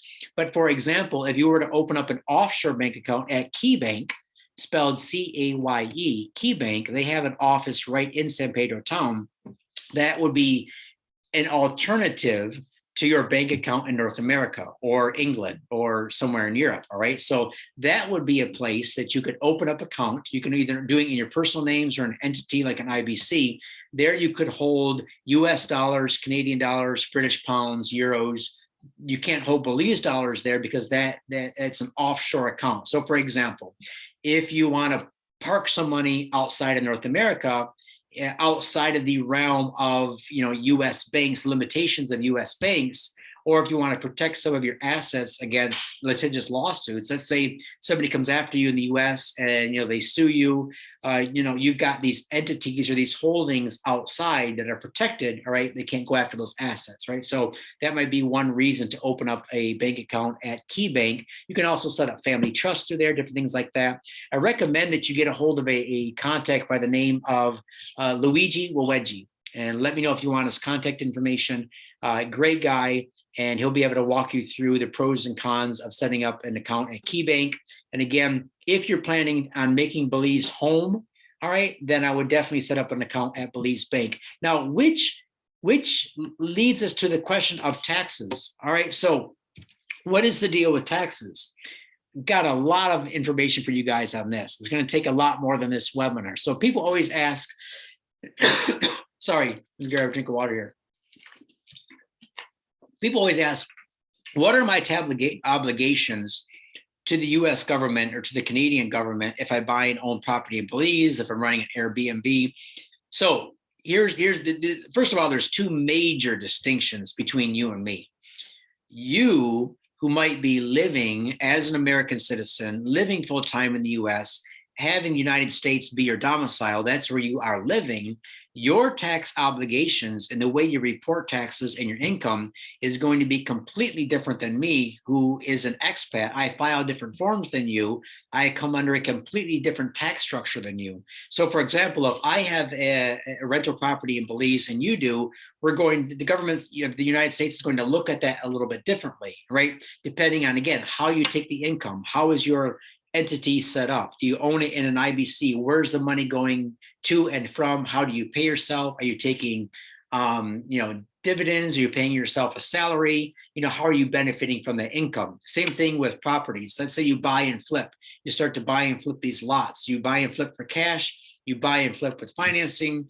Where's that money going to? How are you reporting the income? What type of income is it? So for example, what I would suggest a lot of you guys do is go to somebody who specializes in expat tax filing. So for example, here's a company called Tax Samaritan. I pulled this up just before I got on the webinar today.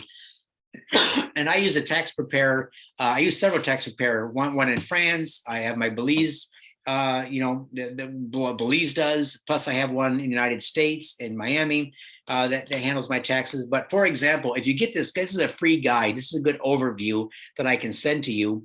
But if you look through it, it talks about if you're an expat. So if you actually physically move to Belize, you leave the United States, you leave Canada, you leave Europe, and now you're making Belize your domicile. Now, again, you come under a completely different tax code. All right. So here's some basic questions. Do I have to file taxes? If I make under a certain amount, how do I tax? What if I own my home in Belize? How does the US government, view that as far as if I'm making payments? How do they view the interest? What if I'm running an Airbnb and part of my income is through rental income? What about the foreign tax credit, which I've heard so much about? How much can I make and legally not pay any state or federal income taxes? Or when do I have to pay business tax and Social Security? All right, so there are a lot of moving parts. And because things change often, from year to year, I would recommend you just, set up a consultancy with one of these companies that specialize in offshore taxes, especially if it's your goal to actually move abroad. All right, because then there's going to be some things that you want to set up in place, especially with structures of ownership, how to receive the income, where to put the income, how to report the income, because you want to be, in my experience, 100% above board with anything government related, because you never want the shoe to drop. All right, that's just going to come and bite you in the butt later on down the road. So as far as it depends upon you, get yourself educated on this. And the good thing is, it's all in our favor, guys. When you physically leave the United States or Canada, I'll give you an example. I work with a web developer from Canada, and he's making, let's say $100,000 a year working in Canada. When he physically moves to Belize and makes Belize domicile, he's no longer being taxed at all in Canada, and he's not paying any taxes in Belize either. All right, so imagine that massive bump. For my U.S. clients, it's something a little bit similar. If my U.S. clients are making $100,000 a year in the United States on an online job, by moving to Belize, most likely now they're only going to pay some Social Security and business tax, which is around 14 to 15%, instead of the 40 to 42% they're paying now with their state, federal, everything else included. All right. So there are some massive benefits to living outside of North America, especially if you're operating your business online. But again, that's a topic for an entire webinar, but there are resources that you can go to online. What I would recommend, if someone wants $100 for an hour of their time, or 200 or 500, get on a phone call, get on a Zoom call, talk to one of these guys, say, hey, look, here's what I'm planning on doing. Give me some guidance, right? And that way you come down to Belize fully armed with some good information that you're going to need to maximize your tax benefits. All right. So make sure you're not paying too much. All right. So let's see. Here's the question. All right. I'll ask it. The Belize dollar is pegged to the US dollar at 2 to 1. All right. What happens to the Belize dollar when the US dollar becomes worthless? Which is why I went out of the USA. Great question. So right now, Belize has chosen to peg itself to the US dollar. So you're right, 2 Belize dollars equals 1 US dollar. There's a small percentage point in their difference when it comes down to reality, but let's just say it's 2 to 1.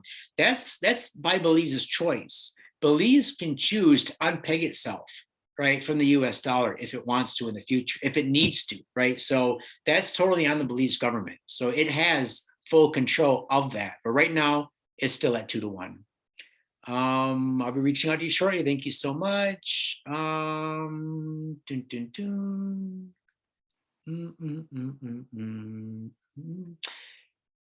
Questions about Airbnbs.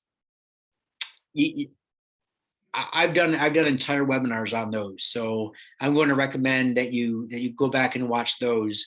What I can say is that just do your homework. Do your homework. Look at a website called AirDNA. Go to AirDNA. Pay the few bucks that they want for the research. It's awesome information. All right, guys, it's just incredible because they show what people are searching for, what's renting, how much it's renting for.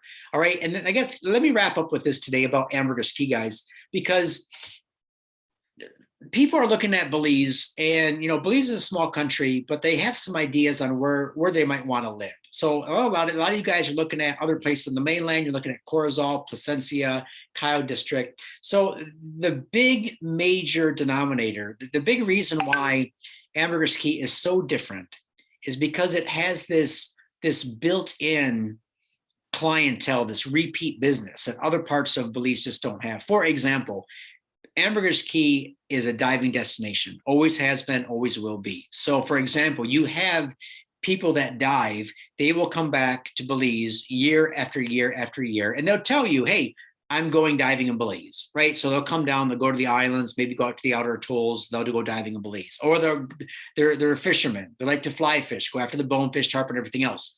So they'll tell you, I'm going down to Belize fishing, right? I'm making a fishing trip. That's the reason. Those kind of people are what we call repeat clientele. They come back to the island every single year, every other year, maybe multiple times a year, and they make up a large part of the repeat business on Ambergris Key. Now compare that to an area like the Cayo District, okay? Beautiful jungle, you have the Mayan ruins, but you're not gonna hear someone say, hey, I'm going down Mayan ruin touring, to Belize again. Once you've done it once, you've done it. Once you've gone cave tubing once, you've done it. Once you've gone ziplining once, you've done it. You don't come back to Belize year after year for those types of experiences. Now, yeah, you might do them 2 or 3 times because when family comes, friends come, you want to go do that with them. But the reason I'm bringing this up is because if you own an Airbnb and it's somewhere like Corozal, Placencia, Cayo District, San Ignacio, there is a lot of money spent, advertising dollars spent in order to get an overnight booking, right? So you gotta put out some ads, you gotta spend a lot of time to get a person to come down to spend 3 or 4 or 5 nights or a week in your Airbnb in those areas. Now that person will probably never come back again, all right? They might recommend a family member, but even then it's kind of iffy. But they've done that now. They stayed in those areas once. They're probably not going to be repeat clients. Ambergris Key is a different animal, right? There are people that come back every year and they will stay in the exact same Airbnb, the exact same hotel. They might even request the exact same hotel room or some exact condo. Why? Because that's where they feel comfortable. It's like coming home. They'll go snorkeling, diving, fishing. They come back for that reason. So when you guys are thinking about this, as far as an Airbnb having a financial return, remember, Ambergris Key is very different than other areas. It has that built-in clientele. And if you notice, that is where also the name brand hotels are building. They're not building on the mainland. They're not building on Key Calker. They're not building in Placencia. Why?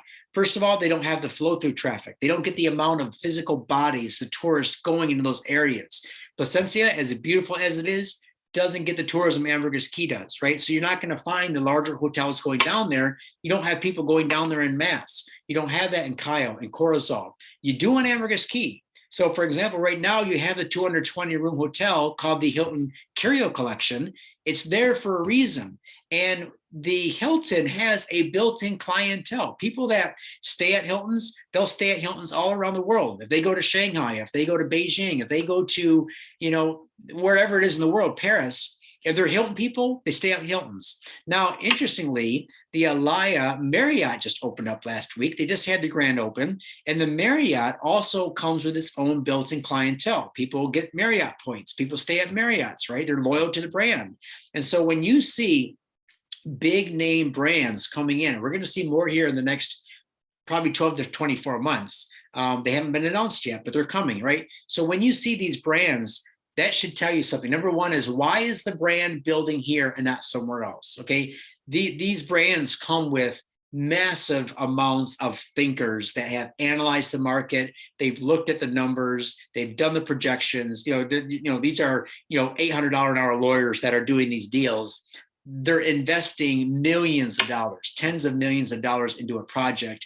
They don't do that unless they're very certain that there's going to be a large payoff. So what I'm trying to say is that when you guys are looking at buying a $35,000 lot or a $200,000 beachfront lot or something like that, or building a small Airbnb, it should give you the comfort level like, okay, people are coming here, right? People are looking for inventory when they come. Now, maybe my 3 or 4 casitas won't do as much revenue as the big Marriott, but there's not a lot of people that can afford the prices at the Marriott either, or they might not want that experience. People oftentimes are coming to Belize. They don't want the big resort hotel experience. They want the local feel. They want the mom and pop place. I get a lot of people saying, Dennis, I could go to Cancun or Palm Beach, Florida and be in any resort. I don't want that feel when I come down to Belize. Now, those places like the Wyndham Grand and the Marriott and the Hilton, they're going to fill up just based on their own advertising and marketing dollars. But a lot of people like you and I, when we come down, we want to wake up to a real Belizean breakfast, right? We want to have the tacos. We want to have the salbutes. We want to have the Johnny cake and the fried jack, the real Belizean feel. That's why I think a lot of you guys who are looking at building local places, even smaller places, if you guys get good reviews, if you guys offer something special, and it doesn't have to be on the water, it can't be too far away, but if you guys offer something special, for example, let's say you bought one of those lots in Grand Belizean Estates or Palm Isle Woods, right? And maybe that's what you can afford at this time. So you build something, you build some casitas, maybe you have a pool, you provide some kayaks, maybe a little kayak trailer where you can take by golf cart your kayaks down to Secret Beach. Maybe you offer that to your renters, or some bicycles, or maybe you offer them a Belizean breakfast. The experience you're going to be able to provide is just going to be awesome. Now, those people most likely would come back to stay with you because now you're friends. You just spent a week with these people. They've gotten to know you, the dog, and everything else, right? So that's where Ambergris Key has a real opportunity. It also has opportunity with niche markets. For example, if you're building in one of the areas that are more isolated right now, then you go after markets like, those who like to fly fish, or those who are into, I don't know, just all sorts of small niche markets. You go after those, you advertise to those on Facebook, Instagram, you get a following. Here's the thing that I want to talk to you guys about: YouTube. All right. a lot of you guys know me from following my YouTube channel, but why doesn't every Airbnb and restaurant and cafe and beach bar have a YouTube channel? They think that Facebook is the big marketer, Instagram. Those are fine, man. You know what? Facebook, I can post a video on Facebook and somebody watches it and tomorrow they forgot about it.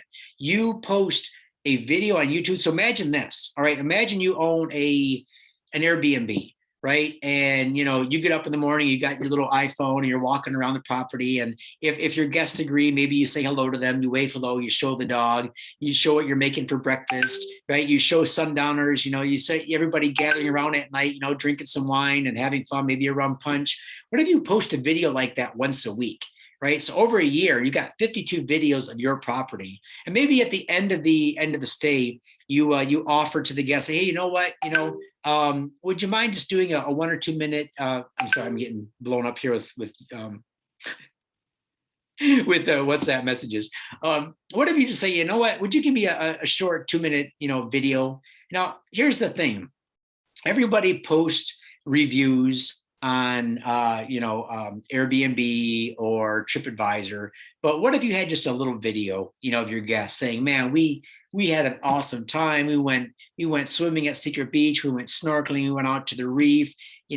Imagine the amount of eyeballs that would get as you have a following, right? And then how much more additional traffic that would bring. Even great restaurants. My favorite restaurant on the island, Blue Water Grill. Fantastic. Highly recommend it. What if they had a YouTube channel? Now, what they have is a live camera feed. Right now, you can go to YouTube, type in Blue Water Grill live feed, and you can see the ocean right now. It's a live 24/7 feed. But what if they had a YouTube channel where, you had the owner of Blue Water Grill, or maybe the host or hostess or bartender, a couple times a week, showing them making some cocktails, showing the dishes they're making, showing sushi night, showing the restaurant filled with people. That YouTube is so underutilized right now. And I'm telling you guys that because this is a tool that you can use too with your own properties. So for example, what if you bought a beachfront property and you said, I'm going to document my experience. I'm going to show the property that I bought in its raw native form. I'm going to show the land prep, working with the designer. I'm going to show the designs, the builder. If it takes a year or 2 or 5 years to have my full dream come to fruition. And what if you developed a following so that now over time, you've got 1,000 people or 5,000 people watching on YouTube. And now you put that thing on Airbnb and you want people to come and book it. Man, talk about a marketing tool, man. I know it went off on a rant there, but that's what you guys should be doing. All right. Looking for that because nobody's doing that right now. Guarantee you, nobody's doing that. All right. What other questions do we have that have come in? Okay. Here's a question from Daryl and Angela. Hey, Gibsons. I was just going to mention you guys. If any of you guys want to follow a real life couple who are in the middle of making their Belizean dreams come true, go to YouTube and type in Texpats in Belize, not expats, but Texpats. I think it's TEXPATS, Texpats in Belize. Daryl and Angela are documenting their entire process, the good, the bad, and the ugly. All right, which I think is fantastic because you know what? There's good points to Belize, there's bad, and there's ugly, and there's everything in between. So these guys have a great YouTube channel, and I just love them. Please subscribe. Give a big shout out and watch them because this is going to be the real deal. A couple showing how they found a property, how they purchased. Now they're going to document their entire thing. Fantastic. See, good to see you guys. So their question is they want someone to clear the land and they're looking for builders. Do you have a guy? All right. And have a guy is in quotation marks or a list of references we can trust. Yeah, absolutely. So what you guys can do, just go right to Israel. So Israel is a great guy. He can take care of having the land cleared for you. I also have a good friend named Wilbert Acosta. He has a team that can do that. It depends. If you're looking at building, getting ready to build right away, then I would recommend maybe you work with a builder where the builder's own guys come, they clear, they scope it out, they look at it, see what you can do where. But yeah, Israel's your guy on that, Daryl and Angela. So you can absolutely trust him. And congratulations on getting back to Belize real soon. That's fantastic. Let's say a couple other questions. Oops, did Owen comment? And did I miss your comment, Owen? Let me just look through here, guys. Here is a comment from Raul and Tahika. He says no road access on any of the lots, right? It depends. Some of the lots that I just talked about did have road access. So the ones for 35,000 with financing all had road access. What else do we have here? Do you need an engineer? You mean as you're designing your house? So there's a couple of different things you can go with, and I'm assuming you're talking about an architect or someone that's designing your home. So there's a couple of things that I would do. First of all, you can hire an architect, someone actually to design your home, get the plans, have them approved by the San Pedro Town Council, or you can work with someone like Ursel Martinez, who's not a licensed architect, but he can do all the plans. He works with a licensed architect that they can do all the approvals and stamping and go through like that. There's a couple of different ways to look at that. So we can talk about that more in detail. Here's a question, very rough estimates. When I think road access will hit Punta Azul South. Yeah, you know what? Since I have a lot of my clients on here who own property up in that area, let me just go to my Google Earth and show you this. In fact, I can take this opportunity to tell you about some other areas too that I think are in the path of progress. So for example, well, let's just kind of go down to San Pedro town. We'll start at San Pedro. So here's San Pedro. You come in, you fly, you get off the plane, you get on your golf cart, you drive north. So you drive north about 3.5, 4 miles, and you're going to reach the Secret Beach turnoff. So that's right here. As you continue going north, you're going to find that there is an area right here that is a government subdivision that was recently subdivided, entitled, and allocated to local Belizeans. So those of you who are looking for very affordable prices, I'm talking like in the 35 to 37 range for road access property with internet, cable, and electric, I will be looking for anything along this road right here. So right now, I'm pretty sure if you guys email me, say, Dennis, I would take any lots you have along this road for 35,000 cash. I know I could get you some. So let me know. This is a great area. But going further north, you're going to reach the Habanero subdivision, which is right here. And this is where Daryl and Angela own. And the road going north basically ends in this area. So again, Google Earth is not 100% accurate on this. I guess some of the road here has been grown over. I think it's maybe this road has been grown over, so you can't access this property with this road. But you see, the road had some white mold put on it, and they stopped it right about in this area. So to go past this subdivision, you go to the beach, and there's a golf cart path. You can actually see it here on Google Earth that goes up to access these properties up in this area. All right, this here is El Secreto. You go up a little bit further. This is the Punta Azul South subdivision right here. But you see, the road has been roughed in. Now, the reason that has been roughed in is because this is where the utilities run. So the utilities for cable, internet, electricity run all the way up to the Jimmy Buffett's property, which is sitting right here. So this is the property that's being developed as Jimmy Buffett's Margaritaville. So the power comes up to here and then extends a little bit further up to Tranquility Bay, which is right here. So the question was, when we think road access is going to continue going north, maybe up to, say, the Punta Azul South area. So to answer that, first of all, let's see approximately how far it is. So from Punta Azul South to the road, we're looking at 1.2 miles, all right? So 1.25 miles, this would have to be finished off. Now, what would incentivize the government of Belize or developers to put the rest of that road in? All right, so first of all, if we go back and look at where Margaritaville is, and I don't know, I haven't talked to the owners or developers of that property regarding this, but their property is here. So from their property down to where the road currently ends, it's 3.12 miles. All right, so what is the, I'm still going live on this one. If anyone do the math for me, what is $25 US times, see how many feet this is, times 16,400. So somebody do the math. 25 times 16,400.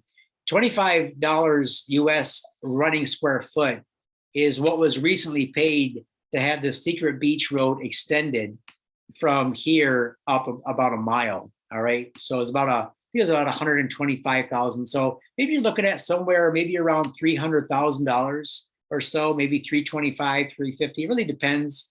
But there will be an incentive to get the road access to Jimmy Buffett's. First of all, for all the property owners there, but also for all the tourists. Right now, they'll be bringing everybody up and back by boat, which will probably continue. But just to be able to say, hey, you know what? You can come up by boat, but if you rent a golf cart, you're going to be able to bounce around and go to other places by golf cart. So when do I think this will happen? I don't really have a crystal ball, and I can't really project on that. But I would say once Jimmy Buffett's opens, and I'm going to take a guess it's going to open up the end of 2022. I would say sometime around then, we're going to see the construction on this continue. Also, what you got to remember is that there are property owners up in these areas. There are beachfront lot owners. There are other owners that want road access. And like what we saw happen at Secret Beach, they're going to be getting with other owners and putting up their own money. If you own, let me just put this out there. If I own and this is a real life deal, by the way, if you own a property, beachfront property on Ambergris Key, a $1.6 million estate, and the road is literally, not too far away, and for 50 grand or 75 grand, you can have the road put in, you're going to put the road in, so you already got $1.5 million investment. You're going to pop down another 50 or 75 or whatever it is to get the road in, just so you have access that's going to benefit everyone else. Or if you have a couple property owners, now we know for the average person, right, who's probably doing this webinar, you don't have the means, you don't want to put out 50 or 100 grand. We understand that. That's why we say for us, for the common folk like us, we are buying in properties that have road access or very soon are going to get road access, right? Like all those lots in and around Secret Beach. And we are going to see a lot of roads going in the next 8 to 12 months at Secret Beach, because there's a lot of people going vertical, a lot of people are having roads put in, and we're going to see a tremendous boom of activity in and around that area. All right. So we got 47 people on, 410,000. Thank you, Leroy. So $410,000, let's say as an estimate, is what it would cost to get the road from where it dead ends now all the way up to Jimmy Buffett's. All right. It's not much, man. And what that would do to the property values, if I own property up there, if I own one of those 10, 12 acre parcels, if I own beachfront, I would be thrilled to pitch in and get that road built, because that's going to be pretty special once it does. All right, here's a question from John. John says, can you bring your own plans to the builder and have the builder get the stamps permits needed? Absolutely. Yeah, you know what? There are so many. So for example, if you're an architect, John, or if you want to work with one in the United States and you want to have some plans drawn up, brought down, absolutely. That's 100% acceptable. Do that all the time. Just keep in mind that what you build in Belize should look a lot different than your North American home, right? Because there's a lot more things in Belize that you're going to want to think about. You're going to use the property in Belize different, right? So as an example, you're probably going to spend a lot more time outside because of the weather. You're going to want to be out in the sun. You're going to be grilling out more. You're going to do things. But during the heat of the day, you also want some areas under the shade, right? You don't want to be in the direct sun all day. So you're going to think, okay, if I built my house with a morning veranda where I want to sit out in the morning, knowing that the sun comes up in this direct, it's going to be in my face, how big do I want my overhangs to be? Or, if I want to watch the sunset from my veranda or my deck, how much of it do I want shaded? How much do I want open? Should a part be screened in? There's all these things you got to think about in Belize. So what I would recommend is, absolutely work with an architect where you live, whether it be United States or Canada, but also definitely get the input of a local builder, because a local builder is used to using the materials they use. They have they've done this before. This isn't their first home build, and they might be able to offer you a lot of insight as far as things that you might not even have thought about, because maybe you haven't lived in a tropical country. So maybe there's building materials or way of creating flow through and draft, so you have some airflow in the home, so it's not just stagnant, right? So all these different things. So yeah, you can absolutely work with your own architect, but I highly suggest you also get the input of a local as well. You have to go. You know what? I have to go too. It's been 2 hours. I'm starting to lose my voice. You could absolutely rewatch this later. I appreciate it, all you guys attending today, and thank you so much. All right. So listen, if you got more questions, we're going to be doing this again. Thanks a lot for watching today. I appreciate everything. And again, if you would like to put offers in on any of the properties that we talked about today, let me just go through them again, just very, very quick. I had one screen. Just take a screenshot of this. All right, so here's the properties. Take a screenshot of this. 7224, 35,000 with financing. The two Palmyra Woods properties, 35 with financing. Secret Beach, these four parcels, 55. Punta Azul South Beachfront, 250 with a 10-10-30 with a 10-year balloon. Monthly payments are $2,000 a month. Laguna Estates, sorry, I didn't get a chance to talk to you about that. But we got a new listing coming up, 185, 10-10-30 with a 10-year balloon, monthly payments of $1,461. And there was one more. Oh yeah, these two. All right, second row lot for 165, 1.3 acres for 175. Those are the best deals I have right now. If you're interested in any of those, just let me know and we'll try to get you in your own slice of paradise. All right, thanks a lot, guys. Have a great day, good evening, good afternoon, and we'll hope to see you in Belize soon.